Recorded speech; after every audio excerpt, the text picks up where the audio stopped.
Unnecessary Destroy Media Narratives. I'm George Samueli, and it is now time for, yes, the Tuesday night edition of the Gaggle live stream. Welcome everybody who has joined me. I really appreciate your presence.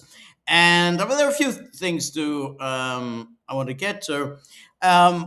One topic, and we don't need to spend too much time on it, but it's kind of a useful by way of introduction, is a follow up on our last live stream on Thursday, where I talked at some length about the case of this Russian journalist, Zhenya Fedorova, and France's declaration that she is a person non grata and she must leave France. France was unable really to explain why a woman who's a journalist, a commentator, expressing views that maybe not very fashionable, but nonetheless they're just opinions, why she had to leave France. But either way, that was a given. And we now have the familiar sounds coming from France's media, political, intellectual elites. I don't even like using that word because they're the last thing one would describe them as elites. That they are claiming that they are the victims. Yes, they are the victims of a Russian disinformation campaign, particularly ahead of next year's presidential election. And the worst person who is first out of the gate is the man that we talked about a little bit last week, which is this creature, Raphael Glucksmann, who is a kind of a socialist MEP. And he is claiming, let me just show you what he's claiming. He's claiming that he is the victim of Russian disinformation campaign because he's supposedly going to be a major presidential candidate. He's, of course, nothing of the sort. He has not the slightest chance of winning next year, but nonetheless, it's always useful to present yourself as the victim of Russia. So here is the story about Raphael Glucksmann. And here, this France suspect Russian meddling in run-up to presidential polls. And then France suspect Russia has sought to spread fake stories. Of course, they're fake stories about two top French politicians running or likely to run in next year's presidential elections. A security source, one of the politicians, have said. French authorities last week detected disinformation campaign targeting Raphael Glucksmann, a left-wing member of the European Parliament, a vocal Kremlin critic expected to run for France's top job. The effort was traced to a propaganda network, Storm 1516, which has been linked to Russian intelligence. The usual thing, linked by whom? The source said, asking to remain anonymous, the Russian security services have begun their operation to destabilize the 2027 election campaign, Glucksmann wrote on social media on Monday night. The fabricated story claiming a plot to boost his candidacy appeared on a website imitating the legitimate online outlet Blast and included false documents, reproduced voices using AI, and a completely fake video. He said the aim is to make a complete lie go viral, to smear figures considered hostile by the Russian regime. And France's far right is eyeing the best chance at winning the elections next year, with Marine Le Pen vying for the Élysée for a fourth time despite a fraud conviction. Storm 1516 last month also targeted presidential candidate Edouard Philippe, centrist ex-prime minister, thought to be the most able to take on the far right through social media posts, spreading false information about his health, the security source said. It is also suspected of being linked to an effort detected in February to spread false claims linking President Macron to convicted sex offender Jeffrey Epstein. So you have the familiar equation here, which is that Russia is supposedly helping Marine Le Pen, the far right, and so on, and therefore they're attempting to discredit Raphael Glucksmann. Now, Raphael Glucksmann, as you probably know, is the son of Andrei Glucksmann, who this goes back a long way. It goes back in the 1970s. He was one of the so-called new philosophers, alongside Bernard-Henri Lévy, in which they suddenly discovered, circa 1975, that the Soviet Union is a horrible place. Communism was really evil and monstrous, even though they had been on the left when Andrei Glucksmann had been a Maoist, and then suddenly discovered, whatever, he read Solzhenitsyn or something, that the Soviet Union is really, really evil.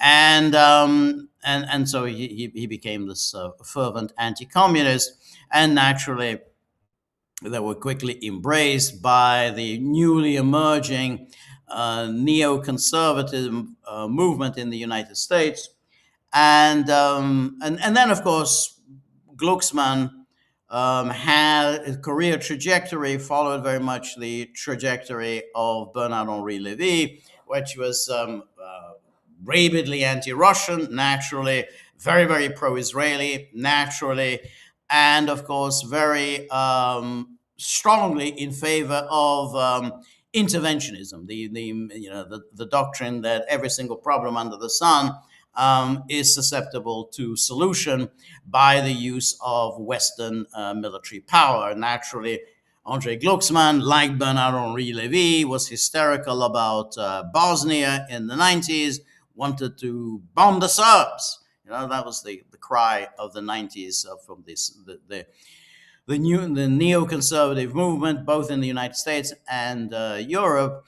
But Glucksmann, of course, went a little bit further, as did, of course, Bernard-Henri Lévy, that they also embraced the cause of the Chechens. They supported the Chechens and their independence movement from Russia. Now that the Chechens are with Russia and are actually very pro-Kremlin, then, of course, Bernard-Henri Lévy and Glucksmann have no interest in the Chechens anymore.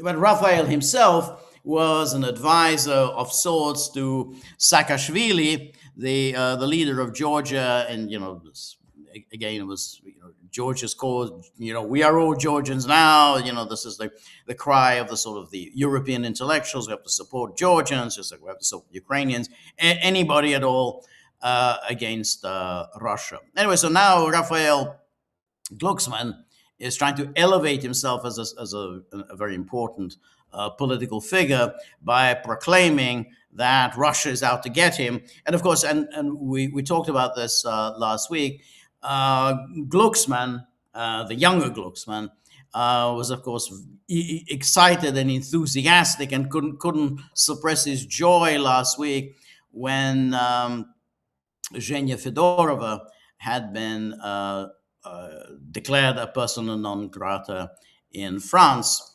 Anyway, this is the story is running today that Raphael Glucksmann is subject to this attack by Russia. Here's the Politico story. Likely French presidential candidate says he was targeted by Russian smear campaign. And then it says a group affiliated with Russia's intelligence agency launched a disinformation campaign against center-left MEP and likely presidential candidate in next year's presidential election. Raphael Glucksmann, who's expected to announce whether he will run for president in the coming weeks, said he had been informed by a French Secretariat General for National Defense and Security of a Russian operation that was directly controlled by the GRU. So that, imagine that they're really out to get him, somebody who has no chance whatsoever of getting anywhere in the French presidential campaign. There's no way in the world that he will ever get into the second round. He probably is not even going to get enough voices supporting his candidacy. In France, you need a number of signatures to get on the presidential ballot. He won't get enough signatures, But he's elevated himself thanks to the supplicant media by declaring that Russia is out to get him. So therefore, all Frenchmen and French women need to vote for him. Anyway, the alleged disinformation effort against Glucksmann involved an article posted on a website mimicking well-known left-wing news outlet Blast, as well as social media clip claiming Glucksmann partner Léa Salamé, the host of a French public television's primetime news program, had tried bribing other journalists to speak about his likely candidacy favorably.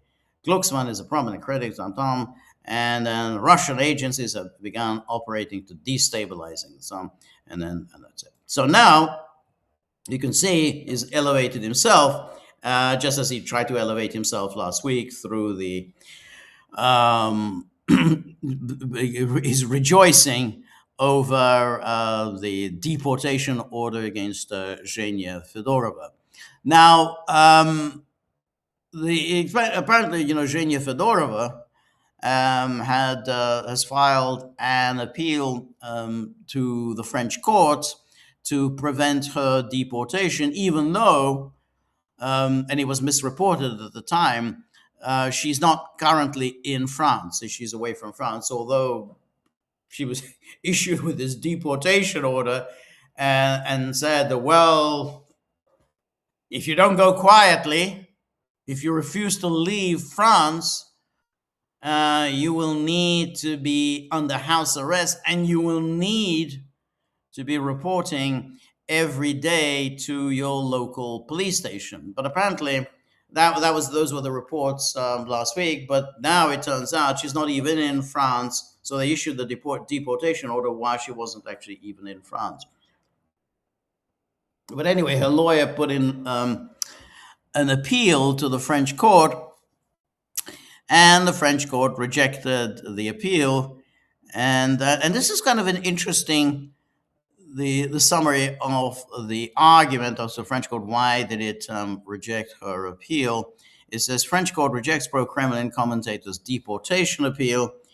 And as the ruling follows, France's decision last week to expel Zhenya Fedorova and freeze her assets, a move she denounced as censorship. The 45-year-old, a former journalist for Russia's state-run RT television channel, failed to show that being ordered to leave France would have serious personal consequences, the Paris Administrative Court said. I don't understand this argument. I mean, maybe somebody can explain it to me.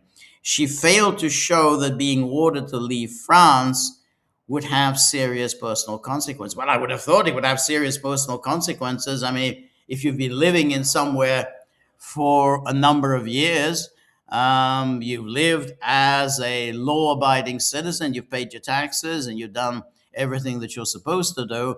And I mean, I don't know whether she has family or whatever. She has a partner, I don't know, children. I don't know what she has. But to say that it's not, she has failed to show that it's going to cause her any kind of hardship seems a strange sort of argument, because you would think that the onus is on the French government to demonstrate that it is in the interest of France that she be removed from French territory. I mean, it's the French government that is declaring her to be a person non grata, and that she has to leave the country, even though she's just a journalist. She's not advocating violence. She's never engaged in any violence. So then the onus should be on the government to demonstrate why it's to the benefit of France, that it's in the interest of France that this woman be removed from French territory. Maybe it is in the interest of France, but it should be up to the French government to demonstrate that. But instead of that, the burden shifts onto her, who is being ordered to leave the country. The burden is to shift to her as well. Why is this causing you a hardship? Why is that a problem for you that you're being told to leave the country? Well, you haven't demonstrated. Right? I haven't seen any evidence that this is causing you hardship. I mean, I don't know. I mean, if you have an apartment in France and you have all your friends and whatever in Paris, I imagine it's causing you a hardship. So the onus shifts to the victim of the government, that the victim has to demonstrate that this is causing her some undue hardship, but the onus is not on the government to demonstrate that France would somehow be so much better off with for the absence of a woman whose only crime is that she says things about Russia that the French government hates having to hear. But anyway, here's the this very distinguished French court's ruling, and it goes on. Her lawyer told AFP that his client was abroad when the expulsion order was issued, adding she will not return to France unless it is suspended or overturned. She intends to challenge the ruling. This is the lawyer said. Officials raised the alarm about Fedorova's influence as France faces elections next year, with the far right eyeing presidential power. Notice how the AFP slips this in about the far right, even though what has any of that got to do with Zhenya Fedorova? But obviously, they're trying to link the two together, just like the earlier stories about Raphael Glucksmann that all try to link that somehow Russia election, far right, Zhenya Fedorova, it all hangs together somehow. We can't explain how, but it all hangs together. Interior Minister Laurent Nunez accused her of relaying Russian propaganda to undermine the fundamental interests of the nation. This is where it gets always problematic, because Russian propaganda somehow undermines the fundamental interests of the nation. Then you think, well, okay, maybe it does. But can you explain in what way Russian propaganda undermines the fundamental interests of the nation? Obviously, you don't like Russian propaganda. The Russians don't particularly like French propaganda. But how does that Russian propaganda undermine the fundamental interests of the nation? Somebody asked here, I noticed on YouTube, about how damaging was the asset freeze. Well, that's a very good question. Obviously, I don't know her finances, but I would have thought that for most people, if there's a freeze on your assets and your bank account and whatever, that does cause hardship. I mean, that's just it's one of you can, if you can no longer get access to your money, then that does cause some has adverse consequences. But apparently, you have to show the French court, well, how big a hardship is this to you? I mean, surely you can borrow some money from your friends, can't you?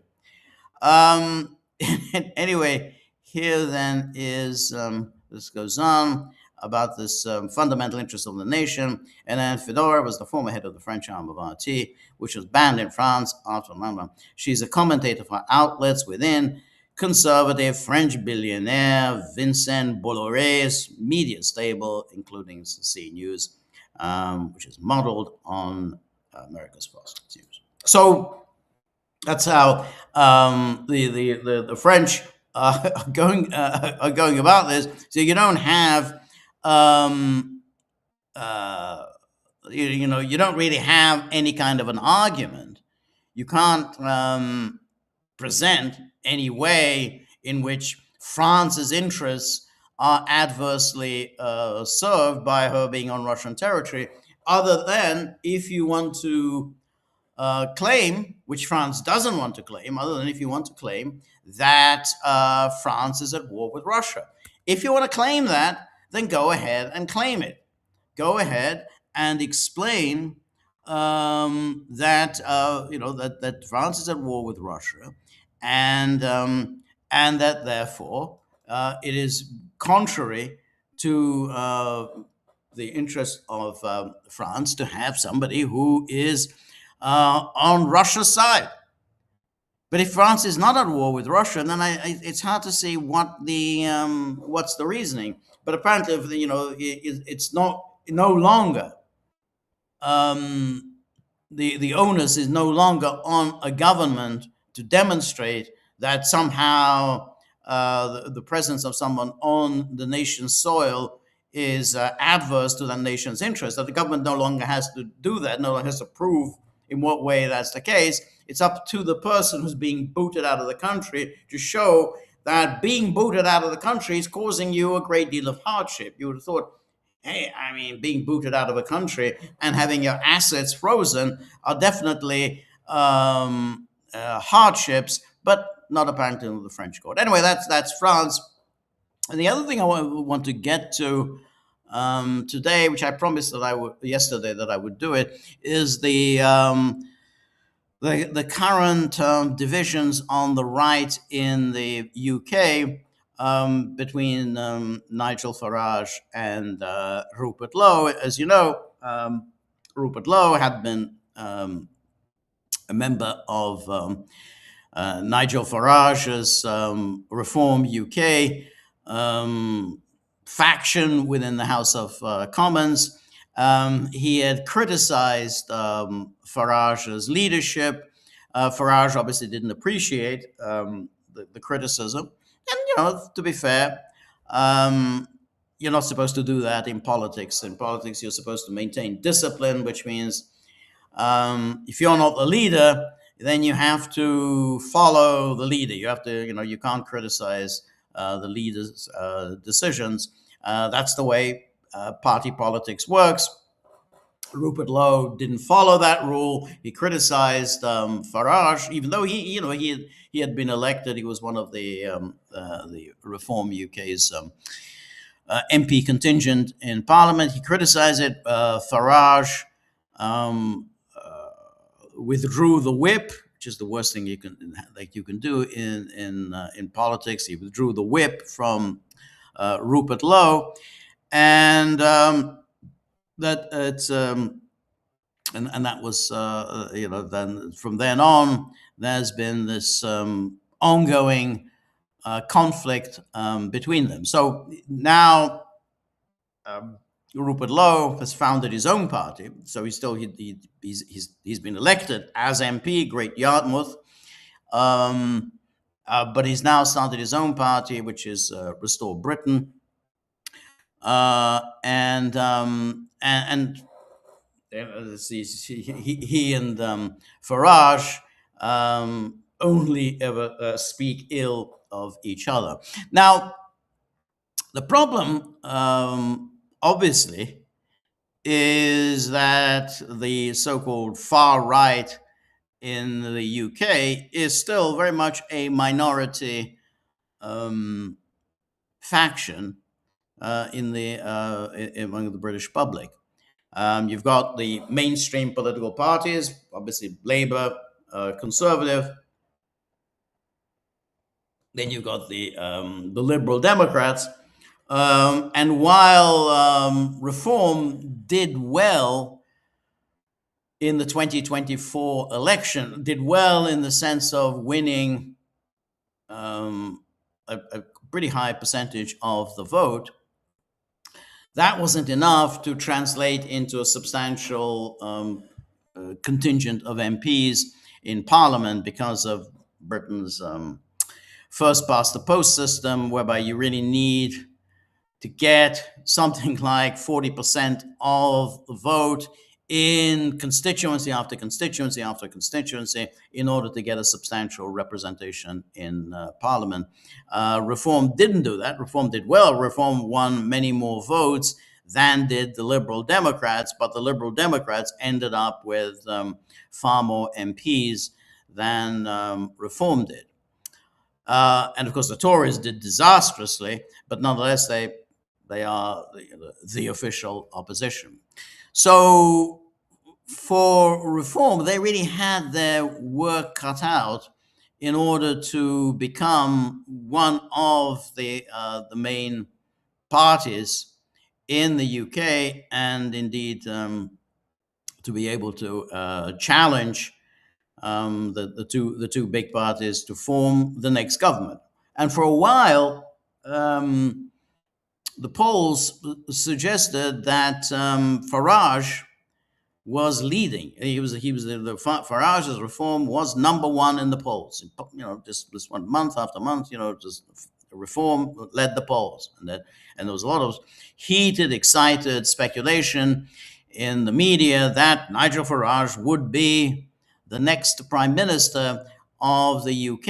And if you'll recall, I did a number of live streams in which I did express some skepticism about these polls, and my skepticism was based on my recollection of the emergence of the Social Democratic Party in the early 1980s. So that was, lately everyone began to hate Labour.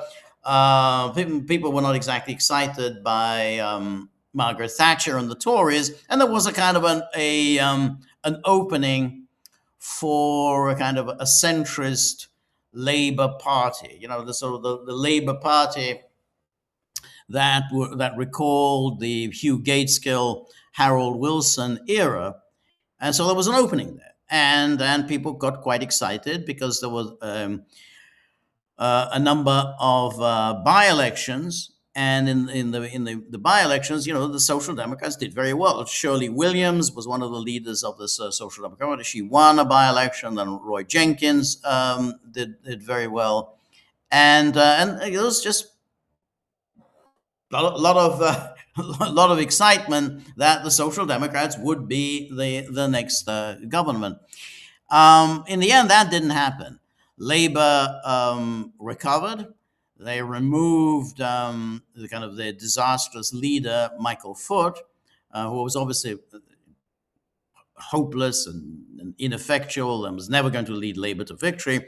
And once Labour had addressed that problem and replaced Foot with Neil Kinnock, whose origins were from the from the left of the party, but Kinnock was actually a much more effective, a much stronger leader than Michael Foot was, and then but then Social Democrats gradually faded away. Then they merged with the Liberals, which is what they are now, the Liberal Democrats, and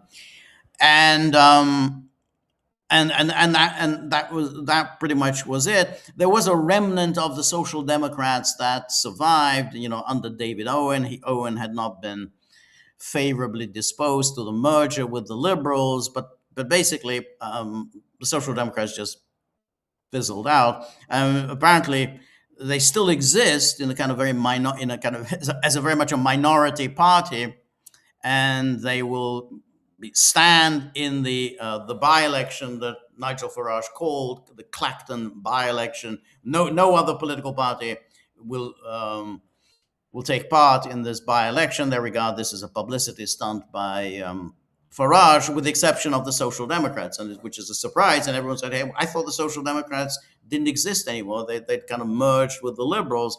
But no, there was that Social Democrat faction that hadn't merged with the Liberals, and they're still around. And so that's the one person who will challenge Farage in this meaningless by-election that's coming up. Now,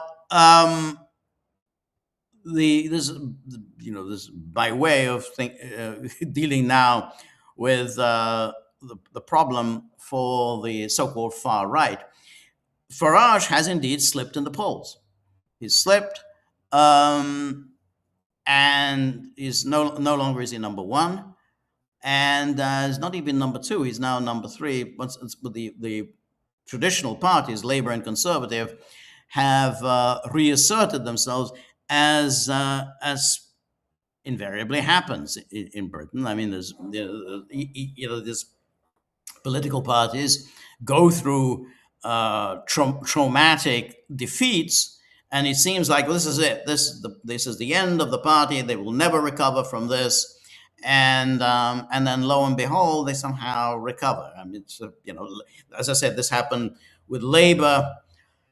Um, when after following the 1979 defeat by Thatcher, and then it's kind of moved to the left under Michael Foot, and then the disastrous defeat in 1983 under Michael Foot's leadership, and then it seemed like this is the end for Labour, and it would be replaced by the Social Democrats. It didn't happen. Labour recovered, and the Social Democrats faded away, and something similar happened now that the Tories, which did terribly, it was embarrassingly badly in 2024, and so it looked like they were going to be replaced by Farage's reform. Well, the Tories are also seem to be recovering, but the most serious problem for Farage and Rupert Lowe is the reemergence of Labour, because the good times,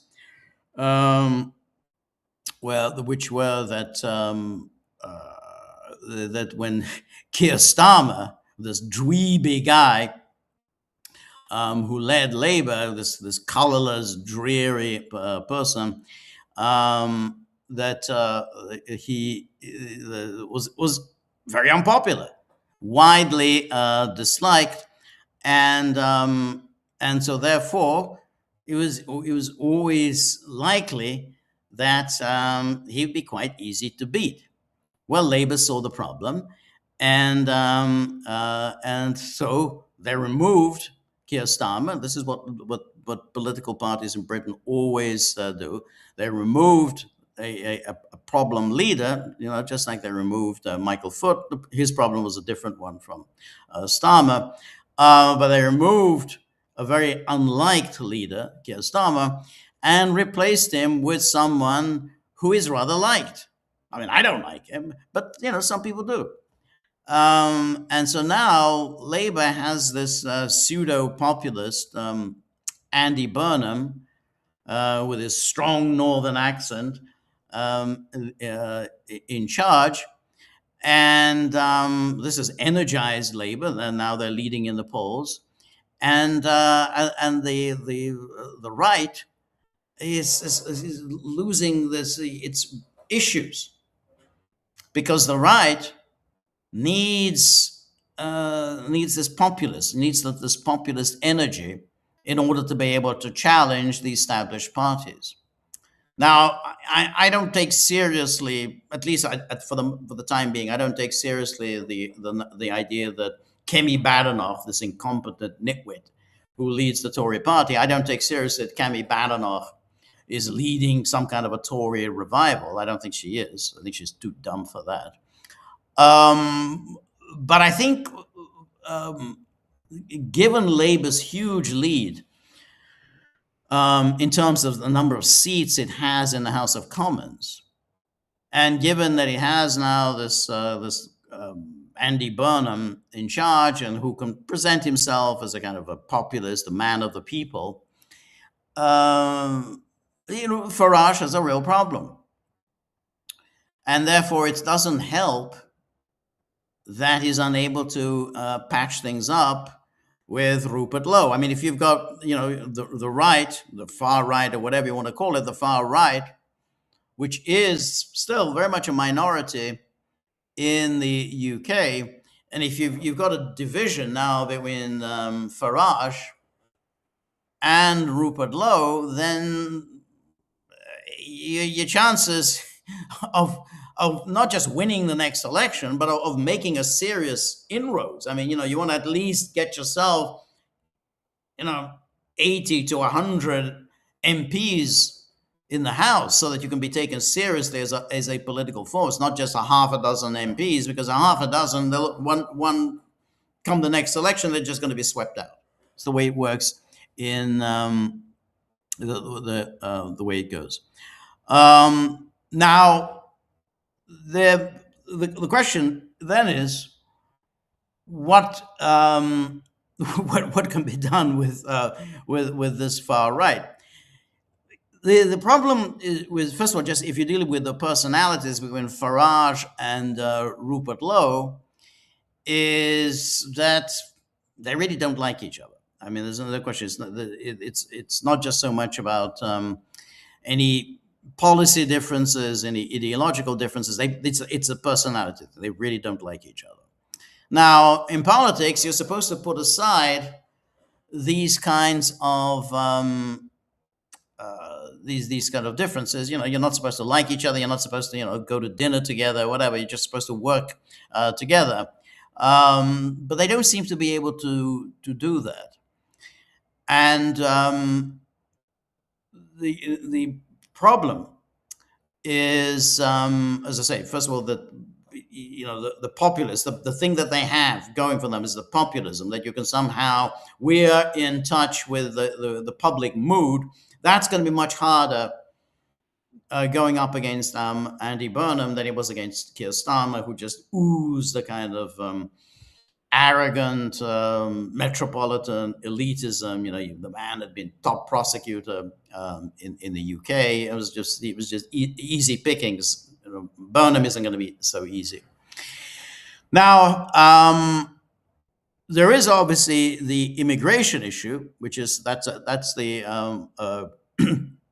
clearly the calling card for the for the right. That's the strongest issue. I mean, immigration is now the biggest issue in Europe. It's the biggest issue in the UK, and the right needs to absolutely run with that in order to have any chance of winning. The problem, however, for Farage, first of all, he's a very, he's a very mercurial person. I mean, the number of times he's kind of he's thrown a tantrum and he said he's going to quit politics. He's just, he's going to walk away, and he's just tired of it. That isn't, Rupert Lowe, has every reason to think that Farage's leadership leaves a lot to be desired. I mean, this whole antics that Farage is doing by holding this by-election. Nobody knows exactly why he decided to essentially quit and then, I'm going to hold a by-election, in order to get affirmation from my constituents as to what they think of me. I mean, he doesn't mean anything. His problems have nothing to do with his constituents. These problems are whether he's violated ethical rules in the House of Commons. That has absolutely nothing to do with his situation in his own constituency. So his attempt to make this into a big issue for himself, well, that didn't work, because all of the parties, as I said, with the exception of the Social Democrats, all of the parties have said, we're not going to take part in this by-election. But in any case, he's, as I say, he's very thin-skinned, and he should have dealt with the Rupert Lowe problem without resorting to taking away the whip and then leading a campaign against Rupert Lowe. But anyway, they have the immigration issue, which is obviously their calling card. But what they don't have, and here Burnham is being quite shrewd, is that Burnham has said, we need to turn our backs on Thatcherism. Now, of course, it's completely meaningless rhetorically, because Thatcher hasn't been prime minister for 36 years, and nobody has exactly, followed Thatcher. It's not like everyone's is pursuing some kind of a Thatcherite agenda. But nonetheless, as a slogan, it's not an ineffective one. I mean, if you're going to say, well, the problems in Britain started with Thatcher. The Thatcher somehow, began the whole process of privatization.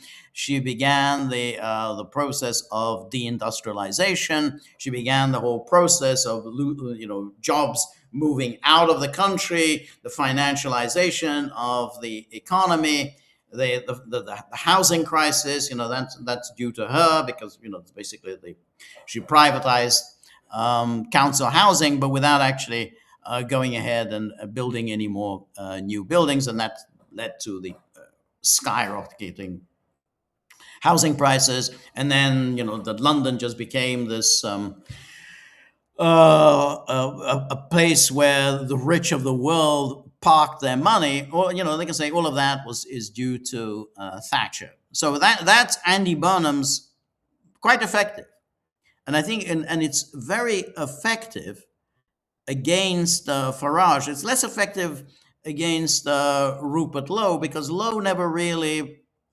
attempted to bring back Thatcher. But Farage has done that. Farage is someone who wants to bring back Thatcherism. Those are the glory days. And Farage is kind of for want of a better word, he is a libertarian. And so, as a libertarian, he wants markets and all the rest, markets, free trade. Very much the kind of liberal market orthodoxy of the 1980s. That's a Thatcherism. Now, Rupert Lowe isn't like that. But it's the problem is it's not going to sell. It isn't going to sell in today's Britain. There's no mood for any kind of hey, let's bring back Thatcherism. But anyway, over the weekend, Rupert Lowe, so as I say, Lowe is still in the House. He now started his own party, Restore Britain. Issued an olive branch to Farage, suggesting that the two of them bury their differences and sit down and figure out some kind of an electoral alliance going into the next election. Now, that of course makes perfect sense, because of course Labour and the Liberal Democrats have been doing this for years. They absolutely work out these alliances. Hey, we'll stand here, you don't stand, and then over there you stand, we don't stand. It's it's very sensible, but that's what you're supposed to do in politics. So I think Rupert Lowe was suggesting something like that to Farage, that just go ahead and let's work out an electoral alliance. And he in this video, it was a 12-minute video that Rupert Lowe issued. Within this video, he put forward, obviously immigration and so on, and the demographic challenge in the UK. That white Britons will be a minority within a few decades. The Islamification of the UK, and also, this is kind of surprising, or maybe not so surprising, but it's not going to happen. But nonetheless, bringing up the issue of the return of the death penalty, which I mean, the death penalty was abolished in the UK in 1965, and that's a long time ago. And there really isn't such a huge attempt at to bring it back, but nonetheless, it's one of these familiar tropes that the political right in Great Britain has played with over the years. Well, let's bring back the death penalty. We're going to have a referendum on it, and so on. Of course, in order to bring back the death penalty, Britain would have to withdraw from the European Court of Human Rights, because that's, of course, it's absolutely a no-no for them to have the death penalty. And of course, Rupert Lowe, in this video, advocated for an end to halal and kosher slaughter, and so obviously, clearly a humane policy. But he said, in offering this alliance to Farage, Rupert Lowe suggested that Farage, get rid of some of the people who have drifted into reform over the years, particularly former Tory politicians. And a number of them, like Robert Jenrick, Suella Braverman, and a whole bunch of them who have joined the reform, but Rupert Lowe says, "Hey, these are all the people who are associated with the Tory failures over the years. What are they doing in reform? I mean, if you're going to have them as your front bench reform, then you're asking for to repeat all of the same mistakes." But anyway, so he issued this video offering the hand of friendship, a political alliance, and Farage responded a little churlishly, but nonetheless, he said, yeah, he's open to talk, but he's not going to start kicking people out of the party. Then he needs them as allies, and so on. Anyway, here's a story in Politico about this. And here we have the Farage and Lowe drama that's consuming the British right. And then here, after the Great Manchester contest, Lowe shot a 12-minute X video calling for the two men to put personal differences aside to deliver credible change. Lowe's monologue had 5 conditions. They included a referendum on the death penalty, banning halal and kosher meat, and preventing former ministers from the center-right Conservatives who've defected to reform from having a role in a future Farage government. The following day, Farage claimed he had reached out to Lowe, but had received no reply. Lowe then denied this and accused Farage of outright lying about our private conversations, even publishing a purported WhatsApp message from the Reform UK boss.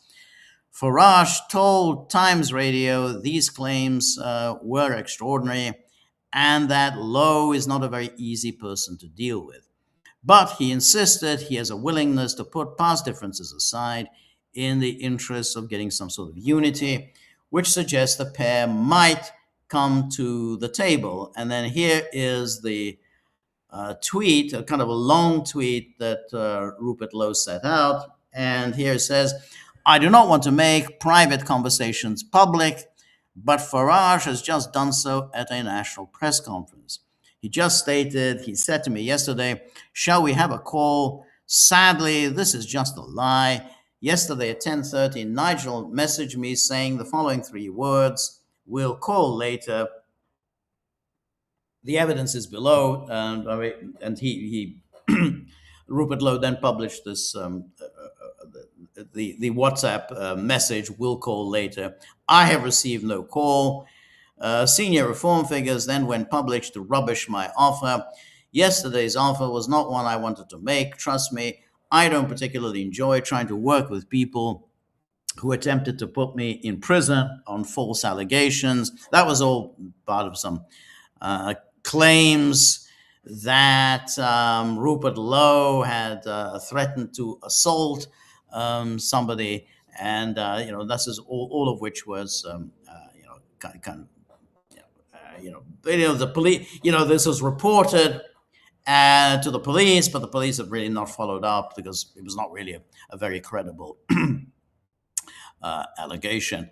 And anyway, so we have then, but he said, well, they were trying to put me in prison. The third, my house was raided by armed police. Because of them, I was willing and still am to put that aside to cooperate in order to save the country we all love. That's why I did what I did yesterday. Our 5 conditions, our principles, the overwhelming majority of the Reform membership and the wider country believe in: mass deportations of illegals and deporting millions of foreigners who are a drain on our society, securing our country's demographic security, reversing the Islamification of Britain, and implementing the recommendations of our rape gang inquiry. This includes deporting foreign national accomplices of the rapists. My backing of that was the very reason Farage removed me to begin with, and then giving the British people a referendum on the death penalty, restoring a self-sufficient Britain through the difficult decision that will require delivering a country that can feed, power, and defend itself. No failed conservative ministers who are responsible for the destruction of Britain in any future cabinet. Not sack them or remove them, just not hand them the same power they previously abused to demographically vandalize Britain. This, of course, is correct. I mean, the Tories are notorious, in absolutely destroying Britain when they're in power, and then to pose as the would-be saviors of Britain when they're out of power. So, I mean, the worst policies towards immigration and everything else, almost invariably was pursued by the Tories. There was always the Tories, or law and order, whatever. It was always, we talked about this a few weeks ago in the case of the Henry Novak case. Why did the police act in the way they did? Why did the police believe the Sikh murderer rather than the victim of the Sikh murderer, who was a white Briton? Well, because that was in the police training manual. And who came up with this police training manual? The Tories. It's always the Tories. Then, when they're out of power, they suddenly bang the fist on the table. Yeah, we're gonna really tough on immigration. We're gonna send the boats back. No one's coming in. It's all lies.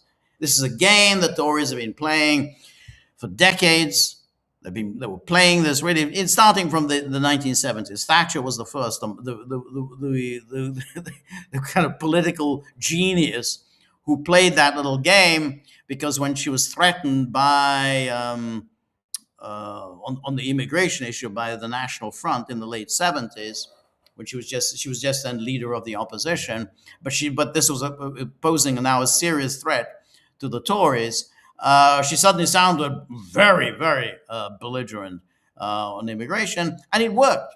It absolutely worked for the Tories. And as the Tories surged, the National Front collapsed. And so they've learned how to do this. And to be fair, a lot of political parties have been playing this game throughout Europe of breathing fire when they're in opposition, and of course doing nothing when they're in power. Giorgia Meloni comes to mind, Friedrich Merz, the type. And I'm sure it's going to be the case with when Marine Le Pen. I don't know whether she's going to win, but when Marine Le Pen, but she does have a chance of winning. You're going to find her just yet another Giorgia Meloni. But anyway, I mean, this is this is how the Tories have been playing this, and it's reasonable for Rupert Lowe to say, well, these people, Robert Jenrick and Suella Braverman, they had held senior positions in government for years. And they didn't really do anything very much. I mean, they just held these senior positions. And so you're going to bring them in. Why would you think they're going to be any different? So it's a reasonable position.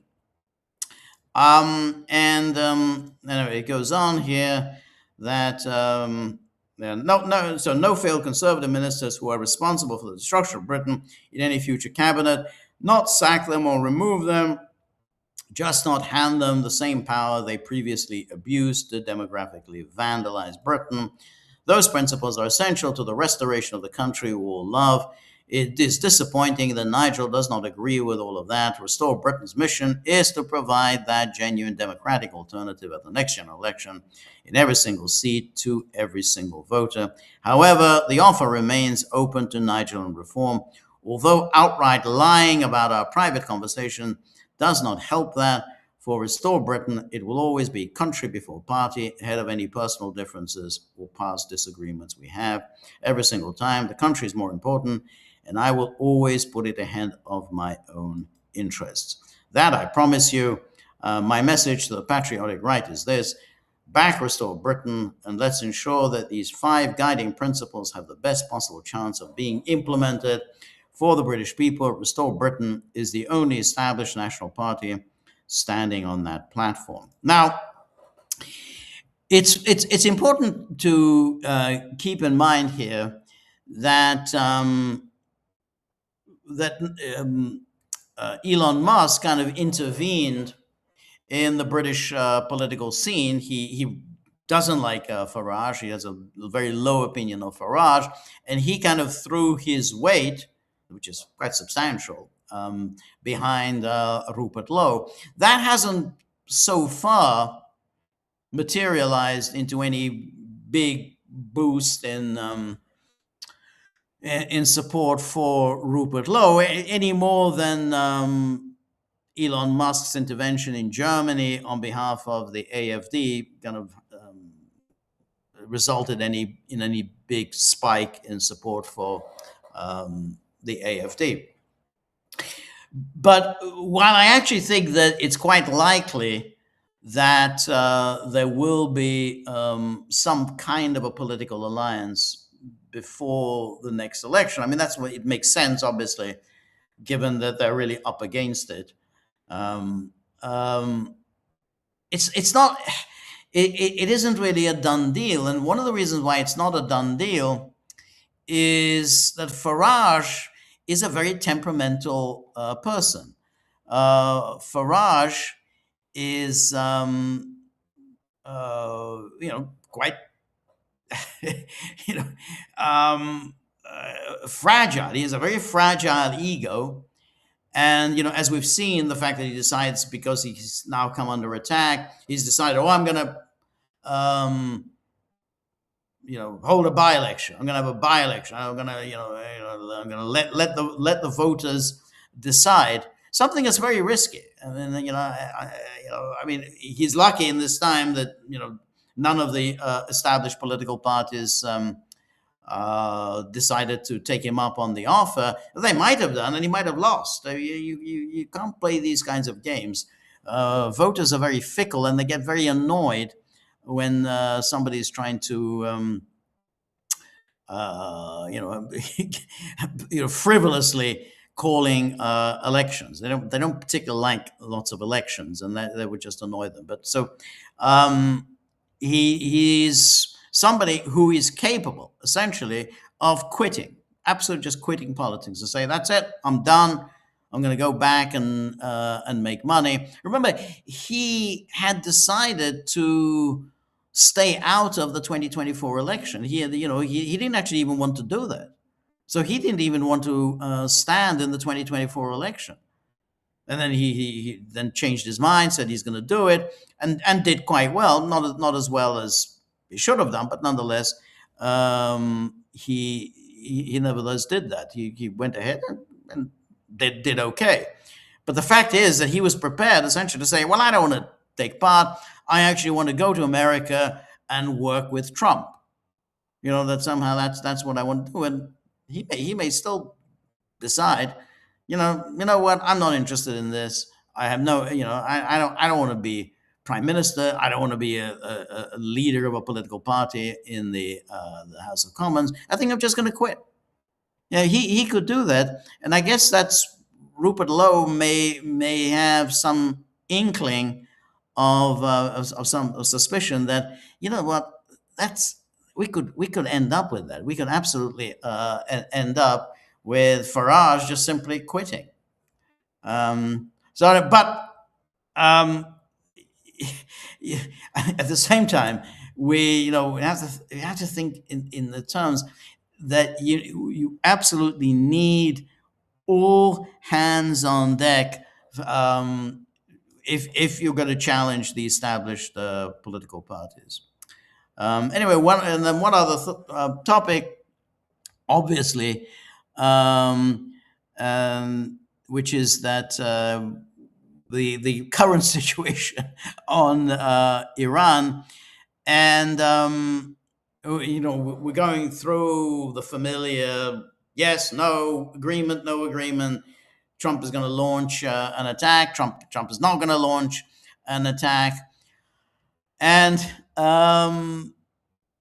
it's clear that Trump wants to find some way out of this situation that he clearly got himself into with Iran. But he, whichever way if he tries to find some resolution of this crisis, then he's still going to have to confront the situation in the Strait of Hormuz that is worse from the point of view of the United States than the situation before February the 28th. Now, unlike others, who are rejoicing and saying, "Oh, America's lost, Iran has won, and Iran has won." I'm hesitant to make that call because America has a lot of resources at its disposal and could easily still bring to bear all of those resources. I mean, countries don't just lose wars to powers that are a quarter of their size and that don't have nuclear weapons. I mean, that's what great powers don't do that.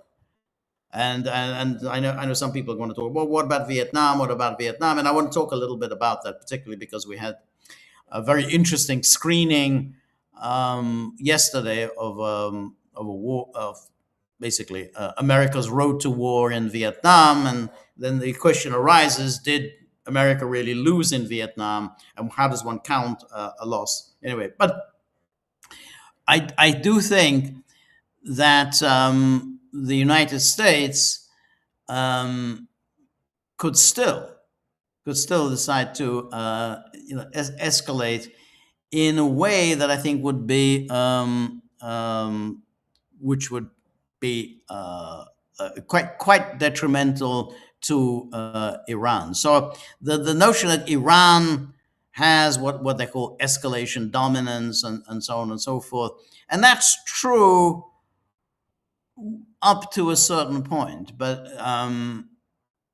the problem is that Iran cannot overplay its hand. It's done very well, and no question. Iran has done very, very well. It stood up to this U.S.-Israeli aggression, stood up to that last year. It stood up to U.S.-Israeli aggression now. However, at the moment, there is a way to exit this without trying to rub America's nose in it. Because if you try to do that, that could absolutely blow up in your face. And then of course we got the whole everyone's, oh, Iran's won, it's fantastic. Well, let's keep in mind Iran has often very badly misjudged the situation and thrown away the fruits of victory when it didn't need to do it. I mean, we don't have to go through ancient history, but it is true that in the Iran-Iraq war, Iran could have basically declared victory in 1982 when Iraq had invaded Iran, Iran had been able to defeat Iraq, and then Saddam Hussein, he had been defeated, now sued for peace, and Iran could absolutely have just taken that offer then, but instead they became very ambitious. They wanted to overthrow Saddam Hussein, and then they launched an invasion of Iraq.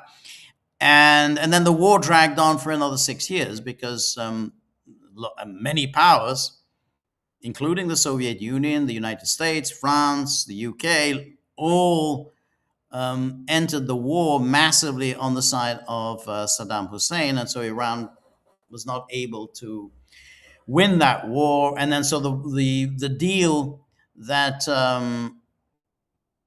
that ended the Iran-Iraq war in 1988 was worse for Iran than the deal that was available to Iran in 1982. So I think that's, that should be a lesson.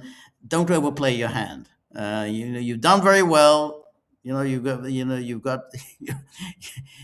gained advantages, but it's never a good idea to overplay your hand. And of course, the other example of this is that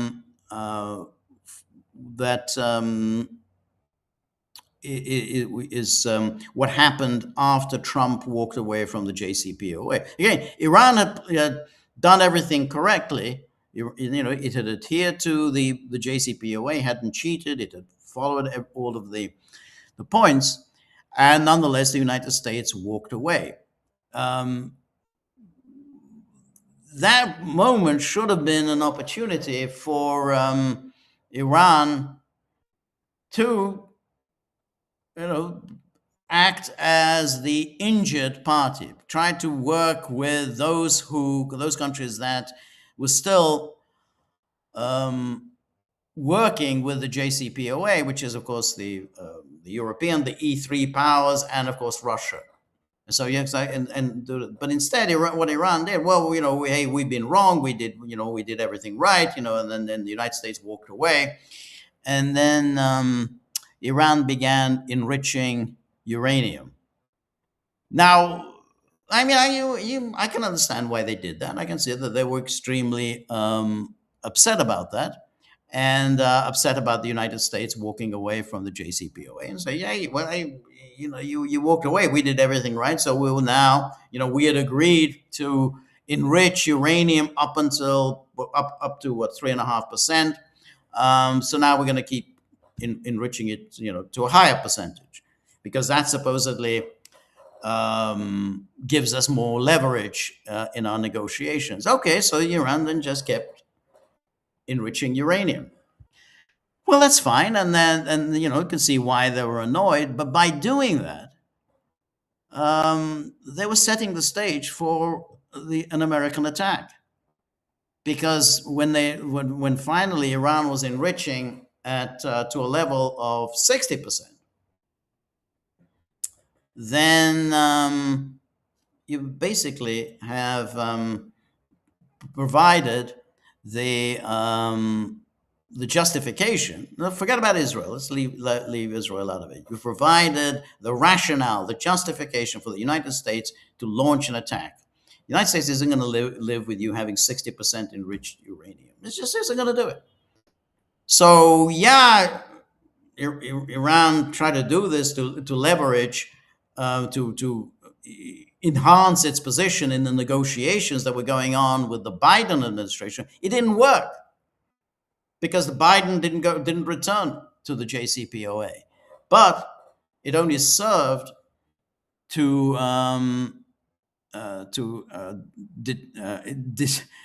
put pressure on the United States to launch this attack on Iran. So short term, yeah, great gains. Hey, we're now enriching uranium up to 60%. But yeah, okay, but you're also ensuring that the United States is going to come and clobber you. So, so what I'm saying is that the whole idea of just sort of rejoicing and saying, oh, Iran has won, the United States has lost, that's a very short-term thinking. The United States doesn't just give up. That's just not the way it works. It's going to bide its time, and it's going to come and thump the Iran. But anyway, Trump, who's clearly he wants to work something out with Iran, but he's the very frustrated that he can't get some kind of a deal done, because the Iranians are just are insisting on everything being done in accordance with their wishes, and essentially to humiliate the United States. And here was Trump earlier. Here was his truth. It says, Iranian leadership is unbelievably duplicitous.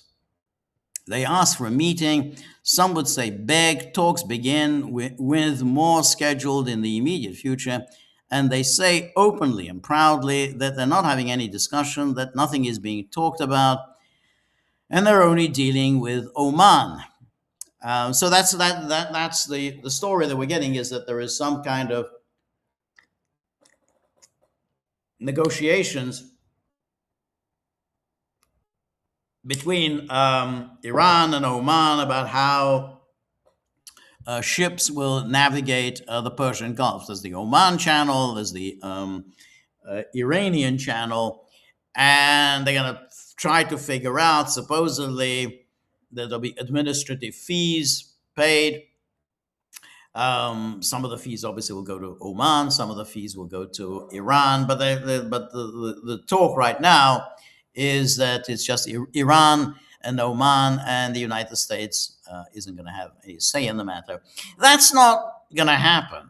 It's Iran can make these demands, but it's not going to happen. I mean, that's just the United States is, whether you like it or not, the United States is a major player in the Persian Gulf, and the Persian Gulf is littered with states that are allies of the United States, and clearly now look for some kind of protection. However, ineffectual the protection is from the United States. On the other hand, they do need some kind of protection. Anyway, so this is Trump angrily sending off this truth. Then they go on to give their usual blather in saying the Strait of Hormuz will be operated powerfully by them when it is already completely controlled by the United States Navy and our blockade, or as some say, the United States wall of steel. Nothing gets through to Iran unless we want it to, and nothing will get through unless a deal or total surrender is accomplished. Whether Iran wants to admit it or not, we are in fact talking of a solution to a problem that they have caused for decades. It is very simple. Iran will never have a nuclear weapon. Thank you for your attention to this matter. Anyway, as I said, the problem here for Iran, and why the talk that Iran has already won, is that Iran hasn't accomplished any of its objectives. The United States hasn't either. I mean, that's true of both. The United States certainly has not accomplished any of its objectives. But in terms of what Iran wants to accomplish, which is the removal of the sanctions, the unfreezing of its assets, and above all, that it could actually sell its oil on the world markets in order that so that it'll be able to actually earn money, that hasn't been accomplished. So that's why I always think it's just going to be very, very careful when people just proclaim that hey, Iran has won, the United States has lost. And then here, anyway, we have this another story about Trump. Trump says Iran facing last chance before decapitation. U.S. President Donald Trump said Monday that negotiations with Iran were ongoing despite Tehran's denials, and that Iran was facing a last chance before decapitation. Trump, speaking to reporters at the White House, said he agreed to continue to pursue talks with Iran at the request of several regional countries. Iran's foreign ministry denied on Monday that negotiations with Washington were taking place, but Trump insisted they were. We are talking right now. This is a last chance for them to sign a good document, the US president added. I want to give them every last chance before decapitation. The talks are focused on the reopening of the Strait of Hormuz, which Trump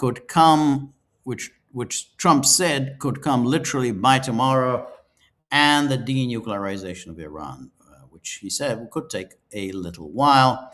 And then Iran, for its part, said it is not currently negotiating with the United States. Our negotiations are with Oman to secure passage through the Strait of Hormuz, the critical oil corridor. Now, that's fine. You know, we're talking about Oman. Yeah, they're both Persian Gulf states. The United States is not a Persian Gulf state. However, you still have a problem. How are you going to deal with the U.S. blockade? I mean, if you basically can't get through the Strait of Hormuz because of a U.S. blockade, then you can talk with Oman to your heart's content and work out all sorts of arrangements about how the fees are going to be administered, but you still have a problem, which is the Strait of Hormuz. Nothing goes in, nothing goes out. Anyway, then we have the more optimistic talk from the United States. Scott Bessent says deal to reopen Hormuz is imminent, and the U.S. Treasury Secretary signaled Washington and Tehran could reach a deal over the reopening of the Strait of Hormuz as soon as Tuesday or Wednesday, sending oil lower and pushing U.S. stocks to a record high. Scott Bessent told CNBC on Tuesday that talks with the Iranians were ongoing. There is a chance we may have a deal today or tomorrow to open the strait and a move towards a more normalized position in this conflict. Now, this, of course, is standard talk from Washington. And by now, we become, used to being suspicious that we're being played, that somebody is making a lot of money on oil futures by, hey, you talk it up, or a deal is in the works, oil prices go down, then you have Trump sends out a truth threatening to decapitate Iran, oil prices go up, and somebody's going to make a lot of money on all of this. So we all have to be a little bit suspicious about these kinds of statements. So anyway, then two people briefed on the diplomatic push for a deal told the FT that Iranian and Omani negotiators had agreed on a temporary arrangement to direct shipping through the strait, but they added that Iran's top leadership still had to sign off on the deal. Under the arrangement, vessels would enter the strait through Iranian waters and leave through a channel that is mostly in Omani waters. So that's the deal. It's quite complicated. So vessels would enter the strait through Iranian waters and leave through a channel that is mostly in Omani waters. So, yeah, I mean, if Iran and Oman agree on it, good, excellent. But will the United States agree to this?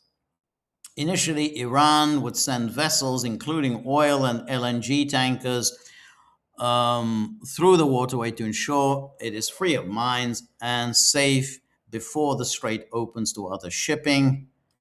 And then if an agreement on the strait were reached, the U.S. would lift its naval blockade on Iranian ports and reinstate a waiver to allow Iran to sell oil. And that's the key.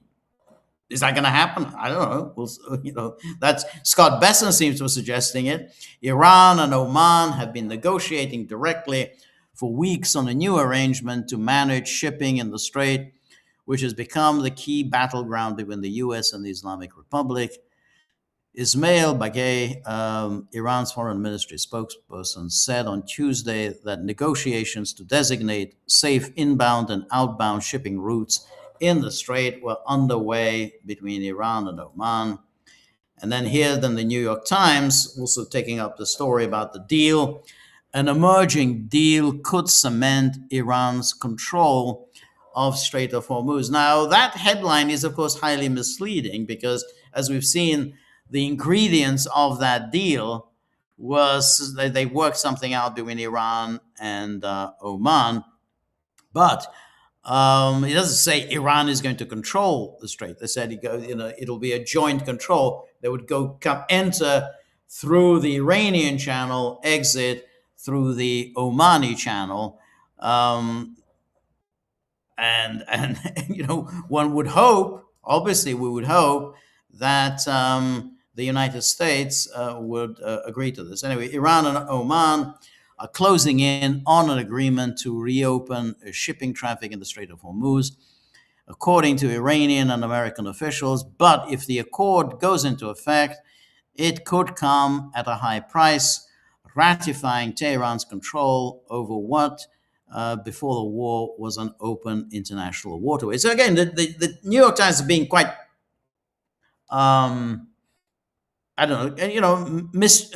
mischievous or misleading here, because they're somehow suggesting that Trump is really selling out to Iran, so ratifying Tehran's control over what before the war was an open international waterway. It's still, even if this deal goes through, it still would be an open international waterway, in that there doesn't seem like there's an agreement on a toll, that somehow all ships would have to pay a toll to Iran. That's not what it's saying. But here they're trying to suggest Trump has sold out to Iran, ratifying Tehran's control over what before the war was an open international waterway. As described by officials familiar with the emerging accord, vessels heading into the Persian Gulf will transit a channel controlled by Iran and close to its coast. Ships leaving the Gulf will travel on the channel near Oman. So that's the same as the FT account. And then Iranian officials say that while there will be no tolls charged, the agreement includes a service fee to cover the environmental impact of the shipping, security for the cargo ships and tankers, and staffing. Revenues will be divided between Iran and Oman. Okay, and then there may be other Gulf states that the revenues would be divided among. But a U.S. official familiar with the negotiations said on Monday that the Iranian account was not accurate, and said that any temporary routes established through the strait would not involve approvals or permissions by Iran and would involve no tolls. Well, they're not calling them tolls. So they're saying the tolls, but they've said they're not using the word toll. They are using the word fee. And a fee is something very different, because there are grounds for charging a fee. And you say, well, there's an environmental fee, an administrative fee. You can charge a fee. Turkey charges a fee for ships going through the Dardanelles Straits. The Straits of Malacca, there's also a fee. You can't charge a toll. You can't charge a toll and saying, hey, any ship going through here must pay toll. So a fee is, that it's going to be voluntary, and it would be done, so that there's some environmental justification. Not, hey, you can't pass through here unless you pay us some money. That would be unacceptable. So we don't yet know the parameters of this deal, but the Times is saying, well, Trump is selling out. The problem when the New York Times reports it in this way that it obviously it agitates all of the neocons, and then the neocons begin, getting hysterical and sending out their blustery tweets, and all their, they come on Fox News and make all their rabid statements about Iran and so on, and that persuades Trump that he can't go down this path, and that this is, he would be selling out. Well, if Trump doesn't go down this path, then we're still in this impasse, which is basically still nothing goes in, nothing goes out from the Strait of Hormuz. Now, obviously, there's, it shouldn't be too difficult to come to an agreement on this issue, but people gotta knock off all sorts of ideas. Because United States isn't just going to walk away. The United States isn't going to just walk away and let Iran crow that he's defeated the United States. I mean, that cannot happen. From history, that doesn't happen. The United States isn't going to do that. So there'd have to be some form of a compromise on both sides. If, however, you're going to start crowing, we've won, then that's not going to work. And at the same time, if you tell Trump, hey, you're selling out to Iran, that's going to persuade Trump that he needs to apply much more force. And then that's obviously going to have catastrophic consequences. But anyway, here's it continues here. Iranian officials say that while there will be no tolls charged, the agreement includes a service fee to cover the entire time, and then so on. But and anyway, this is you can see that that's the key. The service fee, not a toll, which I think is, countries can live with that, even though Marco Rubio said that we can't live with it. For President Trump, the deal, if it happened, could address his most urgent political problem, allowing ships to flow again. For their part, Iranian officials said the strait would remain closed despite any agreement until the U.S. lifts its naval blockade. Against Iranian ports in the Persian Gulf, and both countries returned to the 14-point plan laid out in the Islamabad Memorandum of Understanding. And then the U.S. could ease the market pressure even further, some officials said, if it decided to issue exemptions on sanctions against Iran so it could legally sell and deliver oil. And then, but if ultimately Iran asserts continued control over the passageway, the opening might come with geopolitical cost. Iranian officials say they are designing the accord to ratify their capacity to control the strait and therefore retain strategic leverage that they did not employ before the war. Such restrictions would directly violate the goals set by Secretary of State Marco Rubio. And it said, if we create a precedent in the Middle East where a nation state can decide that they are going to control an international waterway, he said recently at a meeting in Southeast Asia official, charge a toll, and if you don't pay them, blow up your ships.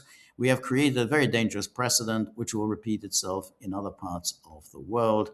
And then what is at stake here is not simply the issue of what is happening in the Strait of Hormuz. It's a very fundamental principle about freedom of navigation. And then Mr. Trump has said little about the emerging agreement, which was part of the return to negotiations that he said led him to call off a broad new attack on Iran over the weekend. The agreement gives Iran and Oman 60 days to negotiate the opening of the strait, but envisions that during that time, the United States and Iran will resume discussions of the future of Iran's stockpiles of 11 tons of enriched uranium, including about half a ton of fuel that is now near bomb grade. All right, so, you can see where the issues are. As I say, Trump obviously wants to get himself out of this. He whether that's with a view to hitting Iran again in 6 months' time, that may well be the case. Yeah, that may well be the plan. But that's still it's still better than to continue with this particular the status quo, because that is unsustainable. And if you do that, then I think that there will come a moment when the United States will use really serious and massive force. And anybody who says, well, what more can they do that they haven't already done? Well, I imagine that they probably can do a lot more than that they haven't done. The United States is, I mean, it spends $1 trillion a year on its military. So it has a lot of weapons at its disposal. And it could absolutely use these weapons on Iran if it has a mind to do so. And to be frank, Iran doesn't have too many friends and allies in the world that are going to jump in and help out and shriek about the injustice of it all. That it hasn't happened so far. Iran has been subjected to an unjust war. It has been subjected to an unfair act of aggression. That's without undoubtedly the case. At the same time, nobody has exactly jumped in on Iran's behalf. Neither Russia, nor China, nor anyone else. So, to answer the question, well, what more can the United States do that he hasn't done? I imagine there is quite a lot more that he can do. Whether Iran can withstand that, I don't know. It's probably, but I don't think it's a good idea to try it. So long story short, this nonsense about escalation dominance is just nonsense. No one has escalation dominance. And Iran does not have escalation dominance over a nuclear superpower that can, if it wants, just simply wipe Iran off the map.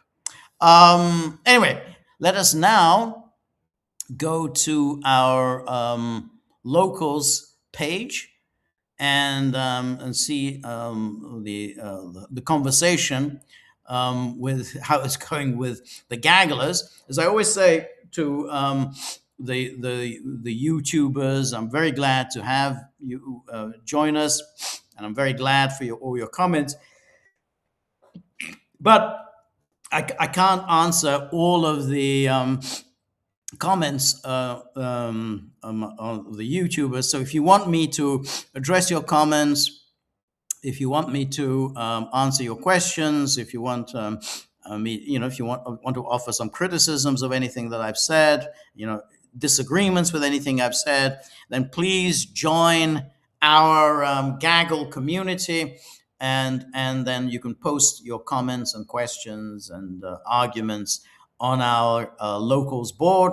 The Gaggle community is, of course, is highly talented, highly smart, really extraordinary people who are members of it. And we're very, very, very fortunate to have such a strong, vibrant community. So please join us, thegaggle.locals.com. I don't think you're going to regret it. Thegaggle.locals.com. Anyway, first question from a good friend, Danaki, one of our earliest members who's been a prolific poster on the locals page.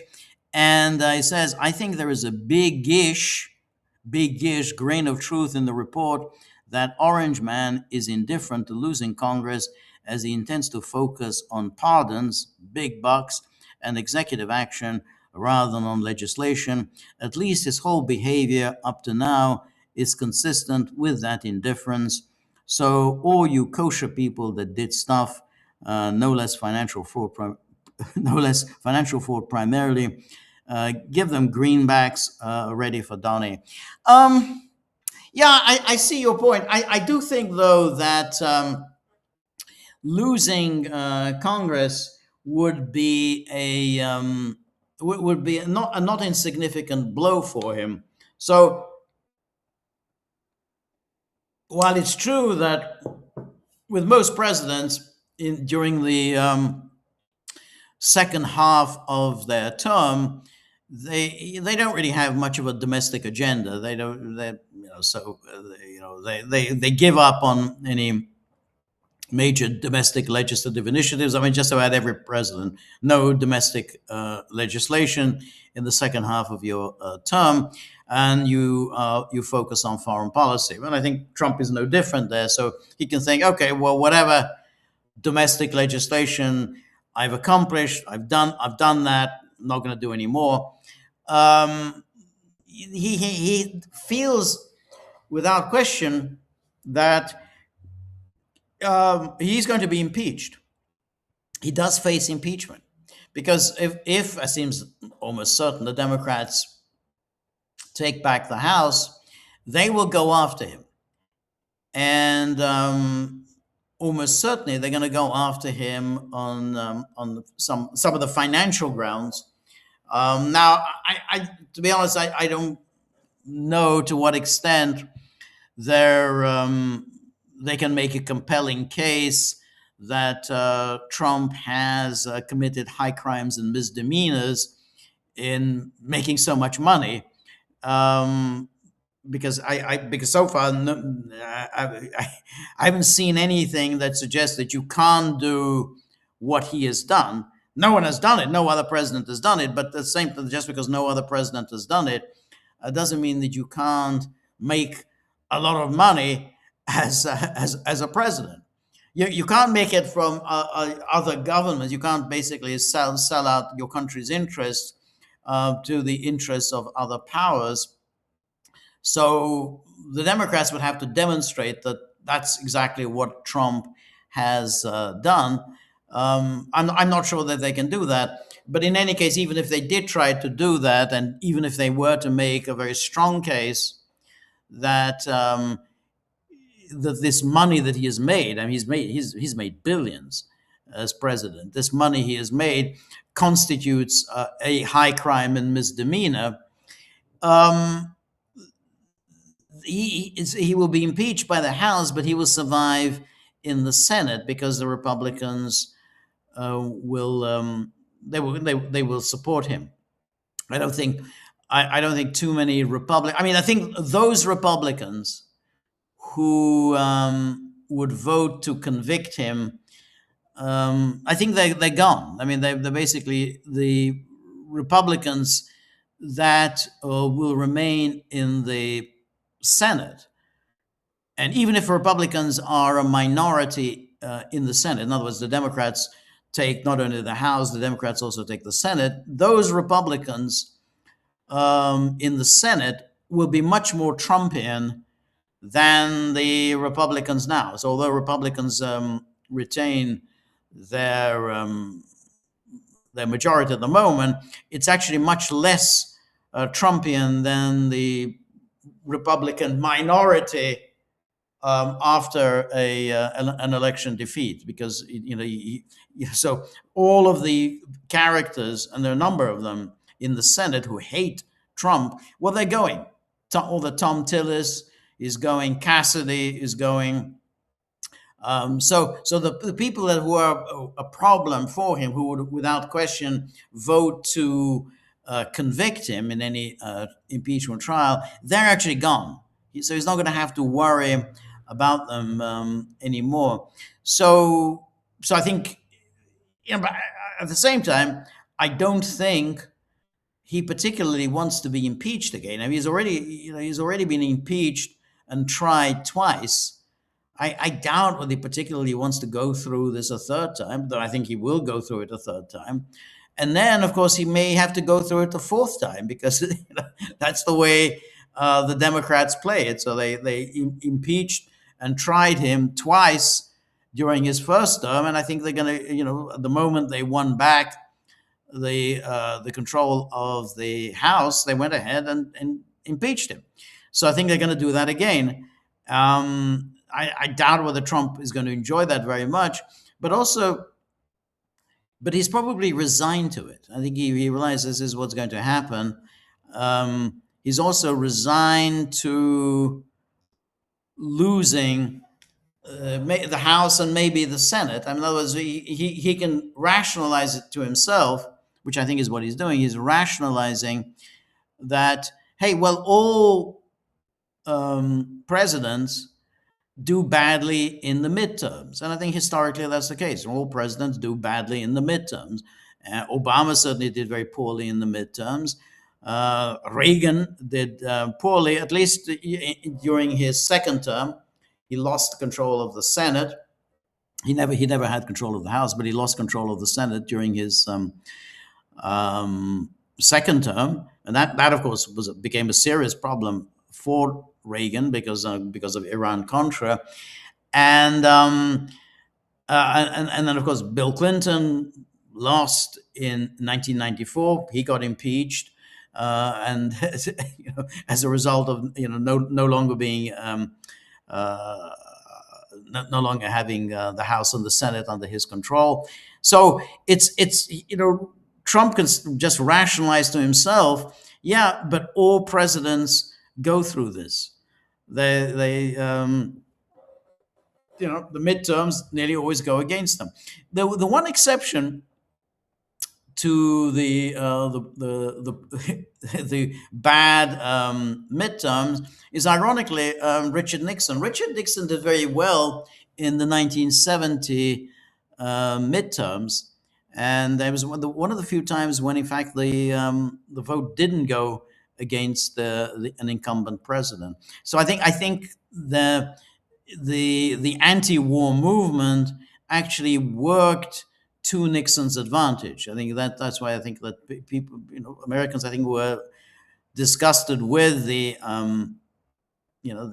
excesses of the anti-war movement, excesses of hippies, the alternative lifestyle, and the counterculture, and all the rest of the manifestations of the 60s and 70s. And I think that worked to Nixon's advantage. So Nixon did rather well in the 1970 midterms. But anyway, going back to Trump, I think probably has decided there's nothing I can do about it. I'm the incumbent. I'm going to do badly in the midterms, and I probably will be impeached. I was last time. And so I think he's just resigned to his fate. So I don't think he exactly wants this or doesn't care. I think he's just he's resigned to it. He just thinks that there's nothing much that he can do. But it also means that his presidency is rapidly unraveling. I mean, there's just really it's all the hopes of January 2025. Well, they're gone. Anyway, thank you, Danaki and Stone River. Always good to see you. Thank you, Stone River, for your generosity. Anyway, Stone River says, George, in Danaki's vein, do you think that Trump has some kind of a death wish? He must have known what he was setting in train, certain loss of the House, barrage of investigations, impeachment, or does he just crave attention? No lame duck, he going quietly into the night while the 2028 contenders steal the limelight.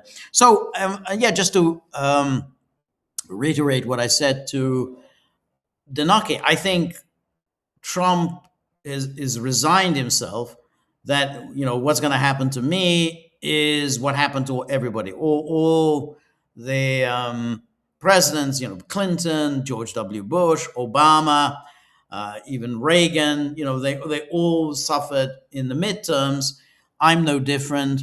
The only thing that's different is that the Democrats are determined to humiliate me, and they are going to impeach me, whereas they didn't do that to George W. Bush.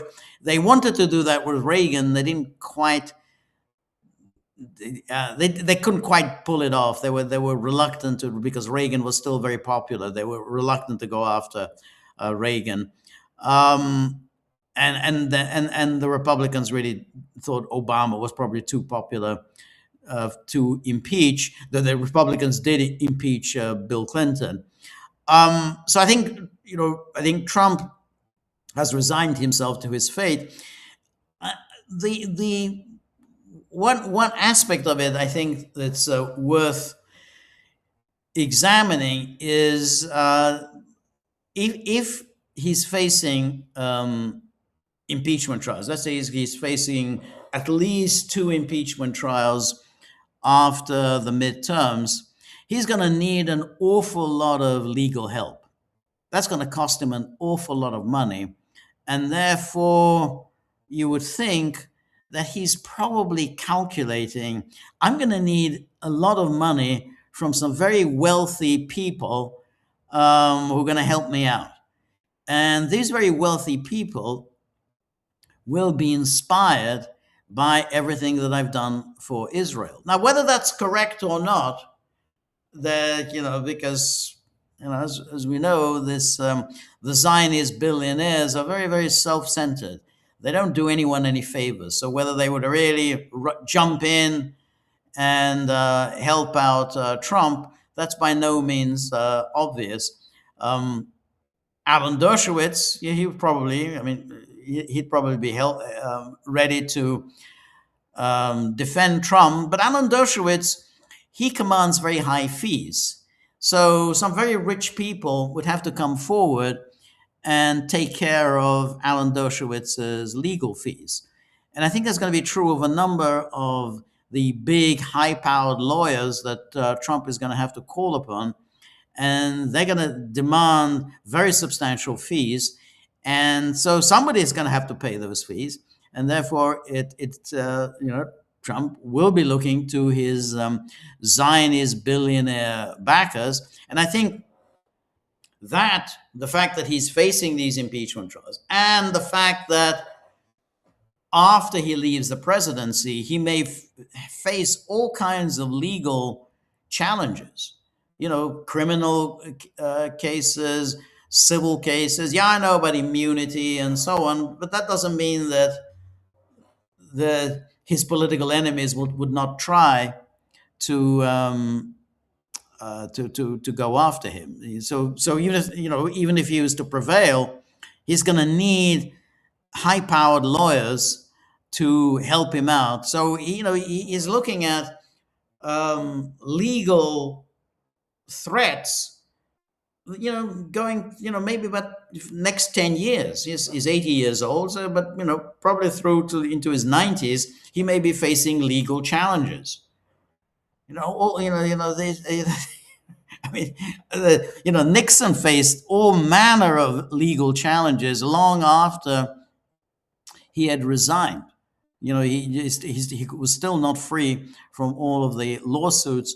He was free of criminal prosecution, but he wasn't free of lawsuits. So in Trump's case, he would be facing criminal prosecutions and lawsuits. So he's going to need a lot of lawyers, a lot of high-powered, high-priced lawyers. Somebody's going to have to pay their legal fees.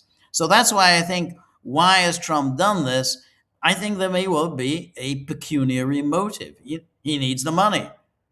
And so he has to befriend the people who have money. Well, how do you befriend the people who have money? Well, you have to give them what they want. What do they want? They want unconditional support for Israel. What will ensure that they won't give you any money is if they see you as selling out Israel. That's why his hands are a little bit tied, because if it's seen as if he just wants to do a deal with Iran at the expense of Israel, then some of that money will be withheld from him. We're talking about serious money, and the people like Bill Ackman, who commands billions. Bill Ackman may well decide, I'm not going to give Trump any money. He's just sold out Israel. He's just sold out to the Ayatollahs. So that's why. Is it a death wish? I'm not sure it's a death wish. I think he's making a rational calculation as to his legal problems for the coming decades. Anyway, thank you so much, Stone River. Really appreciate that. Cynthia, always very good to see you. Cynthia, a film scholar, a film expert, film encyclopedist. She's the Gaggle's go-to person on cinema history and cinema production in the United States and elsewhere. So whenever we have our weekly screenings, We always have something interesting. We have it on Mondays.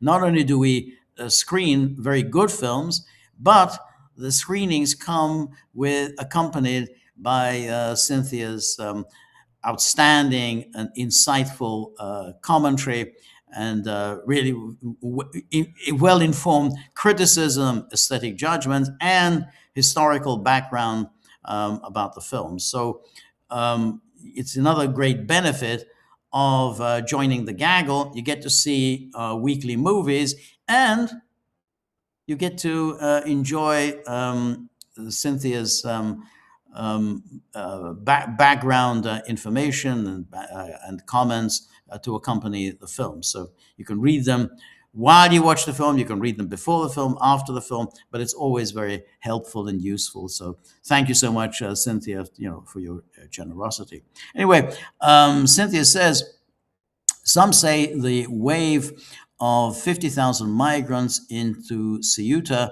was a fake border crisis planned by US and Israeli spies to punish Spain for backing Palestine and blocking US bases. This chaos was meant to drain Spain's cash and give the Pentagon an excuse to move its ships and planes to Morocco. Rabat helped due to Abraham Accords. In return, Washington gave Morocco 40 million in arms and backed its claim to Spanish land. This also breaks Spain's toll grip on the vital 8-mile wide Strait of Gibraltar. Well, I mean, you're right, Cynthia. This has been speculated about during the past few days, and it's one of those things that is an interesting theory. No question, it's an interesting hypothesis. The problem is that it doesn't come accompanied by any evidence. It's true that the Trump administration detests Sanchez and detests Spain. Now, one reason, obviously, and you're right, he detests Sanchez. One reason he detests him is his stance on Palestine. He's sort of been among the most critical in Europe of Israeli policy. No, that's all true. Spain has not paid anything like its dues for NATO. NATO is supposed to be, all NATO member states are supposed to pay 5% of GDP on its military. Spain, I think, pays something like 1.2%. So this has also infuriated Trump. Now, Morocco, it's true, has joined the Abraham Accords. That still doesn't really mean that this whole thing was engineered by the United States and Morocco. I haven't really seen any evidence of this. This invasion, which is what it was, this invasion of 50,000, however many, did come about because of Sanchez's policies. I mean, there's a big cover-up taking place, even though the evidence is clear that Sanchez's amnesty to illegals, and that's a unique case in Europe. No one has done this. No one has just simply issued a blanket amnesty to illegals. Sanchez did that. And originally it was supposed to be the 500,000. That was the claim. Oh, it's just going to be 500,000 illegals who are living in Spain. But already, according to the Spanish government itself, something like 1.2 million illegals have applied. And as I said yesterday, when they say 1.2 million, then think of a number, double it, add another 500,000 to it, and then you probably get closer to the estimates, because nobody knows how many illegals are living in anywhere at any time. How many illegals are living in the United States? No one's. You get the sort of statistic which everyone repeats. Oh yeah, there are 11 million illegals living in the United States. Well, it was 11 million 30 years ago. It can't still be 11 million. there's a number that's sort of there stuck. Oh, it's 11 million. Others give it completely different numbers. People talk about 20 million, 30 million. Nobody knows. I mean, if they're because they're illegal, who knows how many they are? They're not on any register. They haven't declared themselves, so we just don't know how many illegals there are. So so therefore, that this is result of Sanchez. Now, was this engineered by the United States? I don't know. I mean, I don't see any particular benefits that the United States has gained from this. There's not going to be an election in Spain until next year. Sanchez is certainly behind in the polls, but he's been behind in the polls. He's actually a very skilled political operator. And I certainly wouldn't put it past him that he'll be able to pull yet another rabbit out of the hat and survive the elections next year. Spain is a member of NATO. Spain is a member of the EU. Morocco isn't. So therefore, for the United States, why support Morocco, which is militarily insignificant? It's a member of the Abraham Accords, but that's not a big deal. Morocco's way far, far away from the fighting.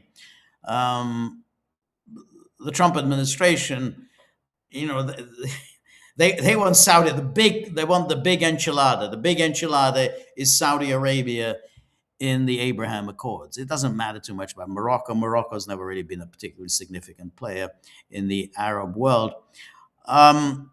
So the crisis has been brought about by Sanchez. There was Sanchez as the amnesty, and then there was the Spanish Supreme Court ruling that said that anyone trying to enter Spain by sea cannot be turned away and shipped back to their country of origin. Whether people understood it or misunderstood it is neither here nor there. People can believe something. Rumors can spread very rapidly. And people may be under the impression that, hey, if we go into Ceuta, we're there, we're safe, no one can deport us. And it's understandable people should think that nobody can deport us. We're going to be in the EU. That may well have been an ill-informed message, but that doesn't mean that that's not what happens. People often receive ill-informed messages and act upon them. So you don't have to think in terms of the United States and Israel being behind all of this, because, as I say, Sanchez, he's a very slippery character. I'd say the odds are not, it's not impossible. He will pull it off, and he's got more serious problems than this. He's got a corruption problem. So a lot of things that are dragging him down, and the Europeans who had at first turned on him, I talked about it yesterday in the live stream. There's something like 22 EU member states wrote that letter to von der Leyen, complaining about Spain, complaining about the amnesty. They seem to have made nice. They kiss and made up today and said, we're all with Sanchez, we're all supporting Sanchez. We didn't mean to say all those mean things about Sanchez. So that hasn't really worked, as was always obvious. They were all posturing. None of this was serious. In fact, let me see if I can bring this up. It's from today's, I think it's from Politico today. Which is just really disgusting, to be honest. This is because there was the meeting. There's an online meeting between the EU foreign ministers, and then here we have EU interior ministers, I think it was.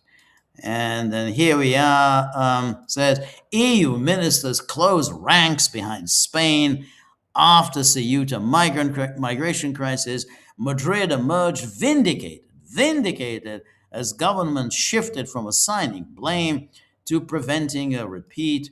And then EU interior ministers sought to draw a line under 5 days of bitter recriminations over the arrival of 72,000 migrants. That's quite a whack. 72,000. It was only 50,000 a couple of days ago. I mean, I think Cynthia, you were quoting 50,000. It's now up to 72,000, closing ranks behind Spain and accusing smugglers and foreign actors of exploiting the crisis to divide the bloc. The show of solidarity marked a sharp shift after EU leaders publicly blamed Madrid's migration policies for creating a crisis they warned could spill across Europe, prompting Italy to suspend air and sea links with Spain. Following a 3-hour emergency meeting in Brussels on Tuesday, ministers praised Spain's response, stressed that the passport-free Schengen zone had never been at risk, and called for tighter coordination among capitals during future migration emergencies. So there it is. Everyone kissed and made up. So, even if there was a plot against Sanchez, it didn't really amount to anything. Now, the other thing that was this business of Ceuta and that vote that took place in Congress recently, which I mean, there's been a lot written about that, but it was really a big non-event. I mean, all that really happened is that the House of Representatives voted to urge Spain and Morocco to negotiate the future of Ceuta. Now, since Ceuta, it doesn't come under American jurisdiction, and since neither Spain nor Morocco answer to the United States, it was a completely meaningless vote. It has no legal effect. It doesn't even express U.S. policy. It was just simply saying, oh, well, Spain and Morocco should negotiate the future of Ceuta. It's not going to happen. Spain isn't going to hand over Ceuta. As I say, the immigration crisis came about on account of Sanchez. It's Sanchez's policies. It didn't happen to anyone else. It was Sanchez who has been pursuing immigration policies that were at odds with every other country's immigration policies, which at least that letter, the 22 who signed that letter, acknowledged and said, well, Spain is doing something none of us is doing. Spain is issuing amnesties to illegals, and that isn't helpful. So I think I think that's really behind it, rather than Israel and the United States. Well, or at least I haven't seen any evidence that Israel and the United States somehow masterminded this. Anyway, thank you so much, Cynthia. Robert, thank you so much, Robert. Really appreciate your generosity. Anyway, Robert says, Robert Barnes has developed a theory which seems to fit the data. The reports from people around Trump speaking anecdotally about his emotional disintegration, which says that while Trump is cognitively okay, he's suffering from emotional dementia, something to do with the frontal lobes. Whatever the case, the old Trump seems to be MIA, and the present one a clear and present danger. Well, I think that's right. I mean, I think if you look at him, he does seem, he does seem to have some mental health problems. I think he doesn't seem as as energetic, as vigorous, as on top of the material as he's been in the past. But I would just go back to what I said earlier. I do think that he's still making a calculation, a rational calculation from his perspective as to his future. He needs to keep in with people who have money. I think he's going to have serious legal issues in the coming years, and I think he knows which side his bread is buttered. So, however irrational the his policies on Iran, starting the whole thing, just starting the whole thing on February the 28th, um, his hands are a little tied now. That was a huge blunder to launch this unnecessary war. Having launched it, though, he doesn't have any good options. He can't just simply walk away. I think it's delusional to think that he can just simply walk away. The United States doesn't really do that. Um, Escalating it comes with a lot of problems of its own. So he somehow wants to get out of it, but Iran isn't making it easy for him. I think Iran is wrong there. I think Iran should try to make it easy for him, even though Iran would be running a risk of a future attack. But I think Iran should take the opportunity of let the United States walk away. There was that 14-point agreement. Iran didn't get everything he wanted. The United States didn't get everything he wanted, but there was an agreement. They signed an agreement. But Iran said, "Oh well, that wasn't in the agreement, paragraph 5." I'm not sure what Iran has achieved by this. I think by attacking those ships and then do this whole tit for tat attacks with the United States. I just don't know. I don't understand what Iran hopes to achieve. What does escalation dominance really mean in this in this context? How is Iran getting anything when there's no deal, there's no negotiations, there's no the sanctions aren't being lifted, no oil is getting to market. So my own feeling is there was a deal. Trump signed the deal. The Iranian president signed it. It shouldn't have been that difficult to work out the ambiguities of paragraph 5. But the rest, is he suffering from kind of early dementia? I don't know. I'm not a medical practitioner. He does seem. There are times that he does look his age. However, I should say he still looks much better and much sharper than Biden did. Biden looked seriously the worse for wear, and Trump hasn't hasn't remotely looked like that. So so I don't know what his cognitive situation, but we'll have to see, because he still has 2 years and more of to go, and we'll see whether he has the mental and physical energy to last through the coming 2 years, 2.5 years really. Anyway, thank you so much, Robert. Marty, always good to see you. And this is a very interesting picture. This is always a challenge to recognize who is this picture.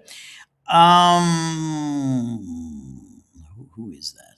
Well, the person it struck me that this was the Finnish president Stubb. It looks a little like Stubb, but this is not the usual photograph of Stubb. This is a sideways picture, so I'm not 100% certain that it was Stubb. I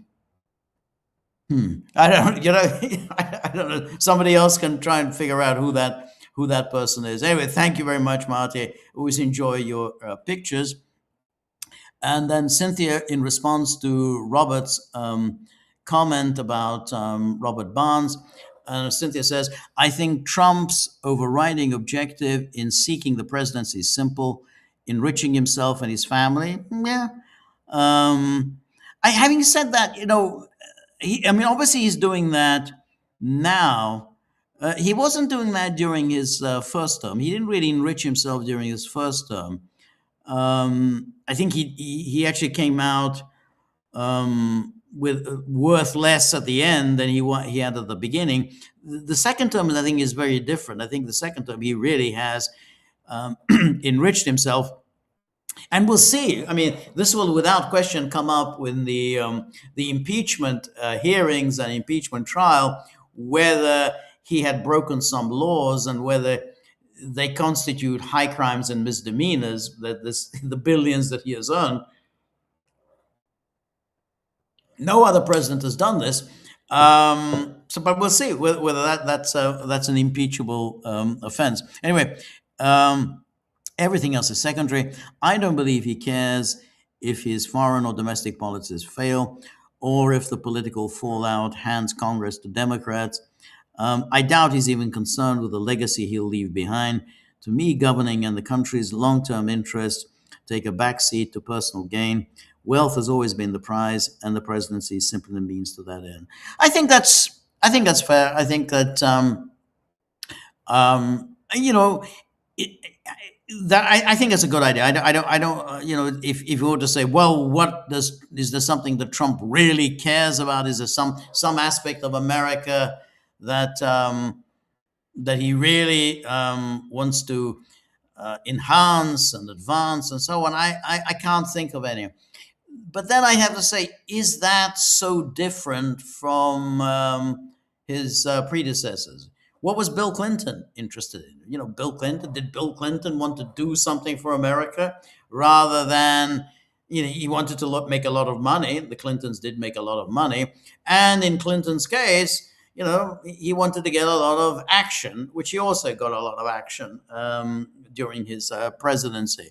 So, we know what Clinton wanted from that position. Obama, what did Obama want? Obama, he wanted to hang out with celebrities. He wanted to hang out with rich people. And he also wanted to make a lot of money. All of that Obama has done. He's hung out with celebrities. He's hung out with movie stars, with pop stars, with all the Hollywood trash. He's made a lot of money. I don't see any particular goals and causes that Obama has advanced. Same with George W. Bush. So I think Cynthia, I think your summary of what Trump is about is fair, but I don't see that he's necessarily all that different from his predecessors. Who you'd be hard put to think of. Okay, what are the 4 or 5 things that you really wanted to accomplish and wanted to do?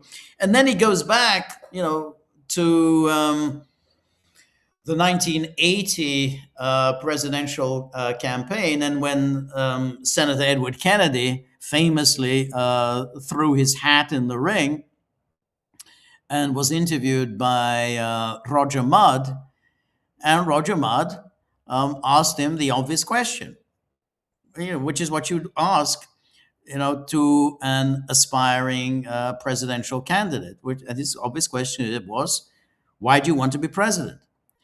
And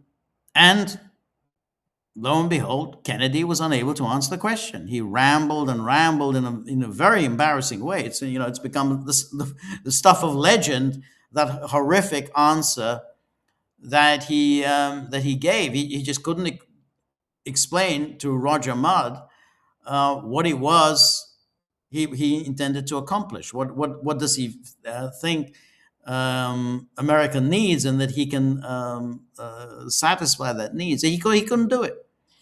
And saying, remember when Jeb Bush famously, he was interviewed by Megyn Kelly, and then Megyn Kelly, first question, do you think the Iraq War was a mistake? First question. If you're going to do something, it's now, Iraq War it's divided the country terribly. Do you think it was a mistake? Well, Jeb Bush couldn't answer the question. He just wanted to be president. So you could say, oh, well, Trump's only interested in personal enrichment. I think that's true.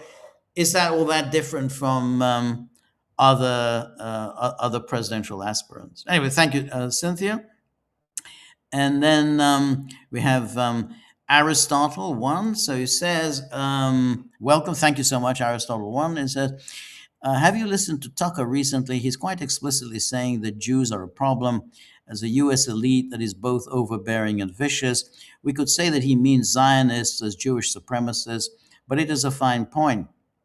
it is clear that if you criticize any group, for example, Americans, Brits, Arabs, you don't mean all of them, but the organized mainstream.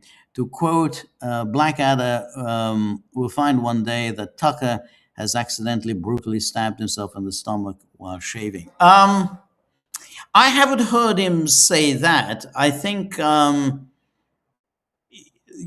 what I've heard, the things that I've heard is a clear objection to Israel's role in U.S. politics, the U.S. advancing Israel's interests above those of the United States, and why politicians, in a disgusting way, politicians care more about Israel than they do about their own country. So I've never heard him actually. Focus on the subject of Jews. I think he's focused precisely actually on all American politicians, all of whom um, care more about Israel than they do about their own country.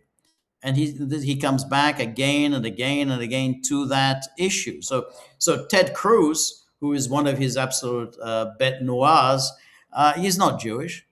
Randy Fine, he's not Jewish. What Tucker, as far as I know, I haven't seen anything where he's said anything different. As far as I know, all he has done is saying, well, we have these the Jewish interest, the Jewish influence within American political life comes with huge amounts of money. That has had an effect on our politics. And the biggest effect is that we have 535 elected representatives in the U.S. House and Senate, 535, and almost all of them, with the exception of one or two of them, Marjorie Taylor Greene or whomever, almost all of them care more about Israel than they do about the United States, and that actually is quite a shocking thing. And when somebody like Thomas Massey, openly says, "Hey, I care about America. I don't want America fighting Israel's wars," then Thomas Massey becomes subject to a huge campaign. A lot of money was poured into Massey, and Massey was defeated. So, I haven't seen any evidence that Tucker is saying the Jews are a problem. I think he is saying that AIPAC, Jewish money, Zionist money, whatever, that is a problem. It's had a distorting effect on American politics. Israel has had a problem in distorting things in the United States, but I think it distorts it by Americans not really getting a government that cares about Americans. So I think that's what he's saying. Hey, an American government, an elected American government, should care about the welfare of Americans and not about the welfare of Israelis. And that's so I think that's my take. Anyway, thank you so much, Aristotle. Appreciate your question. Anne Marie, always very good to see you. Really, thank you so much for your generosity. As I always say, we have these remarkably talented people who are members of our Gaggle locals community. And Anne Marie is among the most remarkably talented of them. She's a very distinguished musician, a very exceptional violinist who has played in the finest orchestras in the world, has worked with the most outstanding composers and conductors of the 20th and 21st centuries. She's worked on the most difficult musical pieces, traditional musical pieces, modern musical pieces. And we're very fortunate to have her here on our community, and she contributes a great deal on the music that we play here, and she, helps inform us about all of the intricacies of the performance of classical music, the composition of classical music, all sorts of things that we outsiders who just simply enjoy listening to music, which we have no real understanding of. And I think that's where we're really very grateful for everything that Anne Marie does, and Anne Marie, makes a lot of contributions here, and we learn so much from them. From her contributions. So thank you so much, Anne Marie. Thank you for your generosity, and look forward to reading more of your really fascinating observations that are derived from your experience of playing classical music at the highest level. So thank you so much, Anne Marie. And then we have Summer Petro says, the Gaggle film yesterday, Path to War, was very interesting. It was about the Johnson administration's step-by-step drift to war in Indochina. Yes. As has been pointed out, the parallels with the current Iran war are quite striking. However, a big difference is the absence of any popular opposition and protest against the war today. Maybe this can only come about later. What do you think? Yes, I think that there's that's a huge difference. I think there are two major differences between Vietnam and Iran. That what you said about the opposition is without question. There was a lot of opposition to Vietnam, but we need to keep in mind, why was there so much opposition to Vietnam? Well, there was universal conscription. Americans were being called up to fight in Indochina. Now, as always happens when you have conscription, it was always practiced unfairly. Rich kids found all sorts of ways to get out of serving in Vietnam. Rich kids like Donald Trump or Joe Biden, and just about when Dan Quayle, George W. Bush. Bill Clinton. There were all sorts of ways. Dick Cheney, Newt Gingrich. All of the sort of baby boomer political figures that we've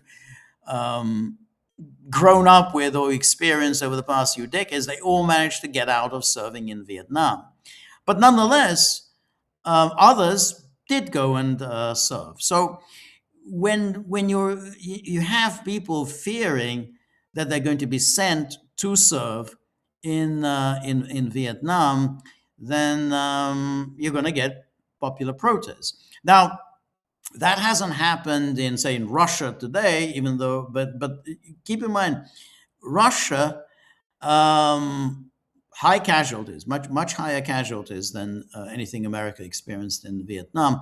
But Russia, it's still those, yes, they have conscription in Russia, but Russia only sends volunteers to Ukraine. So if you're going to get your head blown off, you actually do have to volunteer.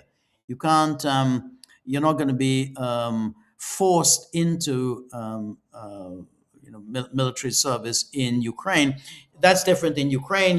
In Ukraine, they are forced into service, and so they are forced into going to the front lines where you get your head blown off. But nonetheless, Vietnam, you did have conscription, and obviously, young people didn't want to go. They didn't want to serve in Vietnam because they didn't quite understand what the hell this war was about. And indeed, it was very difficult to understand what the war was about. Somehow, the preservation of the government of South Vietnam. So it wasn't, well, we need to overthrow the communists in North Vietnam because Ho Chi Minh is a really bad guy, and the Soviet Union is a really bad place, and Mao's China is really bad, so we need to defeat Ho Chi Minh, overthrow him, and impose a liberal democracy on Hanoi. The United States never aspired to do that. The United States never made any attempt to overthrow Ho Chi Minh's government, made no attempt to invade North Vietnam. The sole objective of America's war in Vietnam was the preservation of the government of South Vietnam, which was very difficult to do because it wasn't a particularly popular government, didn't really have very much legitimacy. That's not to say the Vietnamese were like the communists. They didn't like the communists, but they didn't really feel any particular um, loyalty to the government in Saigon. But that was the sum and substance of the American policy, which is we're going to preserve this government in Saigon, and we are going to show North Vietnam Viet Cong that they cannot win this war. They cannot win this. They can keep coming at us. They can keep coming at us. But ultimately, with this attrition, this war of attrition, they will lose far more men than we will, and ultimately they will realize that basically they just can't go on. That they'll never win this war. That they just that this is that we are the United States. They cannot defeat us. That was their calculation, and you saw this in the film when they're having these discussions, and it's always the theory of attrition. McNamara and Earl Wheeler, the chairman of the Joint Chiefs, Dean Rusk, they're all saying this is attrition. We're going to win this war of attrition. North Vietnam and the Viet Cong will realize they cannot win this war. They cannot defeat us, and they will just simply give up. At some point, they will give up and say, and that was the rationale of how they were fighting it. Now, I think it was naive, because the U.S. patience was not indefinite. I mean, to say yes, we will somehow prevail. We will show the North that they cannot win. The North sort of calculated, well, yeah, but sooner or later, the public opinion in the United States is going to turn on you. And that's what happened. The public opinion turned because they thought, what the hell are we doing? We're supposedly fighting communism, but we're not fighting communism. Nobody's doing anything to overthrow the Ho Chi Minh. Nobody's doing anything to overthrow Mao. Nobody's doing anything to overthrow the Soviet Union. So the only thing we're doing is trying to preserve this government in Saigon. Well, what the hell do we care about this government in Saigon? What's it done for us? And I think those were all very good arguments. And I think that led to the protests, which was, hey, we're being sent to Vietnam just to save the government in Saigon. All right, so that was one reason one way it's different from Iran. The second way it's different is that what the United States was willing to do for Vietnam, in other words, what it was willing to keep the government in place and accord it a certain measure of respect, it's not willing to do to Iran. And that has something to do with the end of the Cold War. There's sort of because back then you had the Soviet Union, which at least was seen to be the leader of the communist world. It had China as its kind of junior partner, and North Vietnam, was somewhere within this world. And so the United States was willing to accord the Soviet Union the respect as an equal. And one way the United States was willing to accord the Soviet Union respect was to, preserve North Vietnam. We'll say, we will not invade North Vietnam. We will not overthrow Ho Chi Minh. We will keep him in place. We will show you that respect, that we're not going to try and topple North Vietnam. That's the problem. The United States, it doesn't accord Russia the same respect. It does not regard Russia as an equal. The United States did regard the Soviet Union as an equal. Russia does not record Russia that kind of respect. And so therefore, Iran just doesn't have the leverage, other than through the Strait of Hormuz. It doesn't have any real leverage over the United States. The United States can ultimately do whatever the hell it liked to Iran. There's nothing really to stop the United States from just pulverizing, just destroying Iran. So far, the United States hasn't done it. It probably won't wipe Iran off the face of the earth, but it might do that. It's a possibility that it could do that. But the United States was not willing to do that to North Vietnam. And you remember during some of the debates, the meetings of Johnson with his advisors, with McNamara, Wheeler, Westmoreland, and they were concerned. What they were really concerned that during the bombing of the North, we don't hit any Soviet ships. We don't hit any Soviet forces. They were very concerned about that. Johnson said, absolutely, we're going to, make sure we don't do anything that might trigger World War III. So they always had that thing. Yeah, we can bomb the North Vietnam, but don't do anything that's going to upset the Soviet Union that might trigger World War III. Well, there's nothing like that now. There's nothing restraining the United States now. There's no Russia, or Russia's not the Soviet Union. The United States isn't worried about Russia's intervention in Iran. And I think that's why Iran's position isn't quite as strong as North Vietnam's position was. North Vietnam was safe. I mean, it was safe at least from invasion, safe from overthrow by the United States, but in ways that Iran is not safe. And so that I think is another consequence of the fact that this is not a bipolar world. It's still basically the unipolar world. And Iran doesn't have the luxury that at least North Vietnam had. Yeah, it took a pounding. It took a hell of a lot of casualties, but ultimately it knew that it would survive. The United States would not try to overthrow it. So I think that's a difference. Yeah, two differences. No protest movement because there's no conscription. Nobody's being forced to go fight against Iran.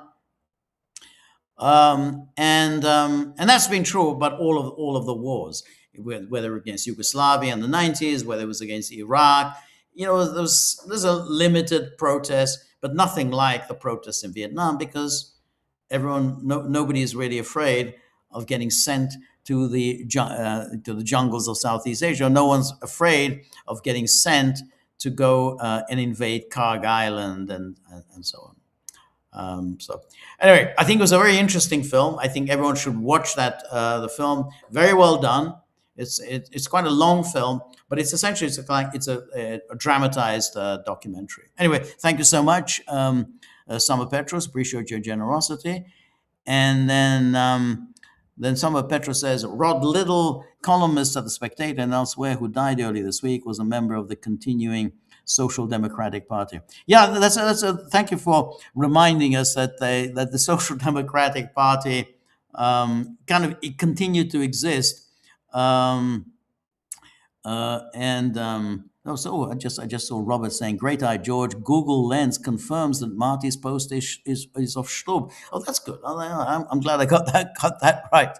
Anyway, it looked like it, but I couldn't. It was such an odd angle. So, yeah. So Rod led, yes, of that Social Democratic Party, which I guess was the David Owen remnant of that party that didn't merge with the Liberals. I can't say I ever really liked Rod Little very much as a columnist. I just didn't quite have the taste for it. I mean, maybe people tell me that he was brilliant and outstanding. I often have that feeling with a number of the columnists of The Spectator and wherever he wrote, Telegraph and the Mail, is that it's a little like eating sort of junk food. It tastes good while you're eating it, but it doesn't give you any nourishment. I can read a column by Rod Little, and I won't remember what I just read in 5 minutes' time. If you ask me in 5 minutes' time, hey, can you summarize what you just read in this column? I would be hard put, and I'd say, I don't know. Can you show me the column? Maybe because I can't remember. It didn't make a sufficient impression on me, and I know. It's unkind to say mean things, and I'm not saying anything mean. I just say that I didn't derive any real benefit from reading Rod Little, but I think that's true of a number of British columnists, whom you read. They write their weekly or bi-weekly columns, and then you're hard put to remember what the hell they said, 5 minutes after you've read them. Anyway, thank you so much, Osama Petros. And then Cynthia says, because the Strait of Gibraltar is much narrower than the 21-mile Strait of Hormuz, an unfriendly Spain could easily close it and block Israeli ships from the Atlantic Ocean. Helping Morocco gain Ceuta splits the gateway to keep Israeli trade safe. Finally, the crisis warns Europe about China and Russia. The U.S. wanted to smash Spain's business ties with Beijing and Moscow, proving that bucking Western plans in the Middle East carries a heavy domestic cost. Okay, that's the reasonable point. I don't think Spain is going to close down the Strait of Gibraltar. I mean, Spain has to follow the EU. I mean, the foreign policy of Spain is dictated by the EU. And I don't think that the EU would put up with Spain. I mean, if Spain left the EU, maybe we could think about closing the Strait of Gibraltar to Israeli ships. Well, let's keep in mind Franco threatened at various times to take over Gibraltar. He didn't do it. And so I just don't think Sanchez is going to go down this path. He can't go down this path with Gibraltar. And I just don't see that Spain has that kind of leverage. It's an EU state. It has to follow EU policy. EU sets foreign and trade policies for its member states. I mean, you can sign a deal here and there, and Spain has very bad relations with Russia. Spain has never been very harshly critical of Russia in Ukraine, and therefore, by the same token, Spain doesn't have particularly good relations with China. So, when it comes to EU foreign policy, Sanchez is very much in the mainstream. He's been sympathetic to Palestine. It doesn't amount to a great deal. I mean, it's just, like a number of states, they criticize Israel, and so, I mean, what is that going to do? Are you really going to try and pick a fight with Israel? I don't see it. So, and I think that applies to. I mean, Spain doesn't have a military. I mean, it's just. It's just a NATO member state, which unlike other NATO member states doesn't even pay what it's supposed to pay. It's supposed to pay 5% of GDP. Spain doesn't pay 1.5%. So I don't think Spain is in any kind of position to pursue an independent foreign policy, and I don't think Sanchez wants to do that. So, I don't quite see it in that way. But anyway, thank you, Cynthia. And then Aristotle says it is interesting that Spain was able to just send 50,000 back when he wanted to, without going through all the legal rigmarole. Yes, it did. Yeah, that's very true. It was able to do that, and there is the legal issue there, because, of course, the Ceuta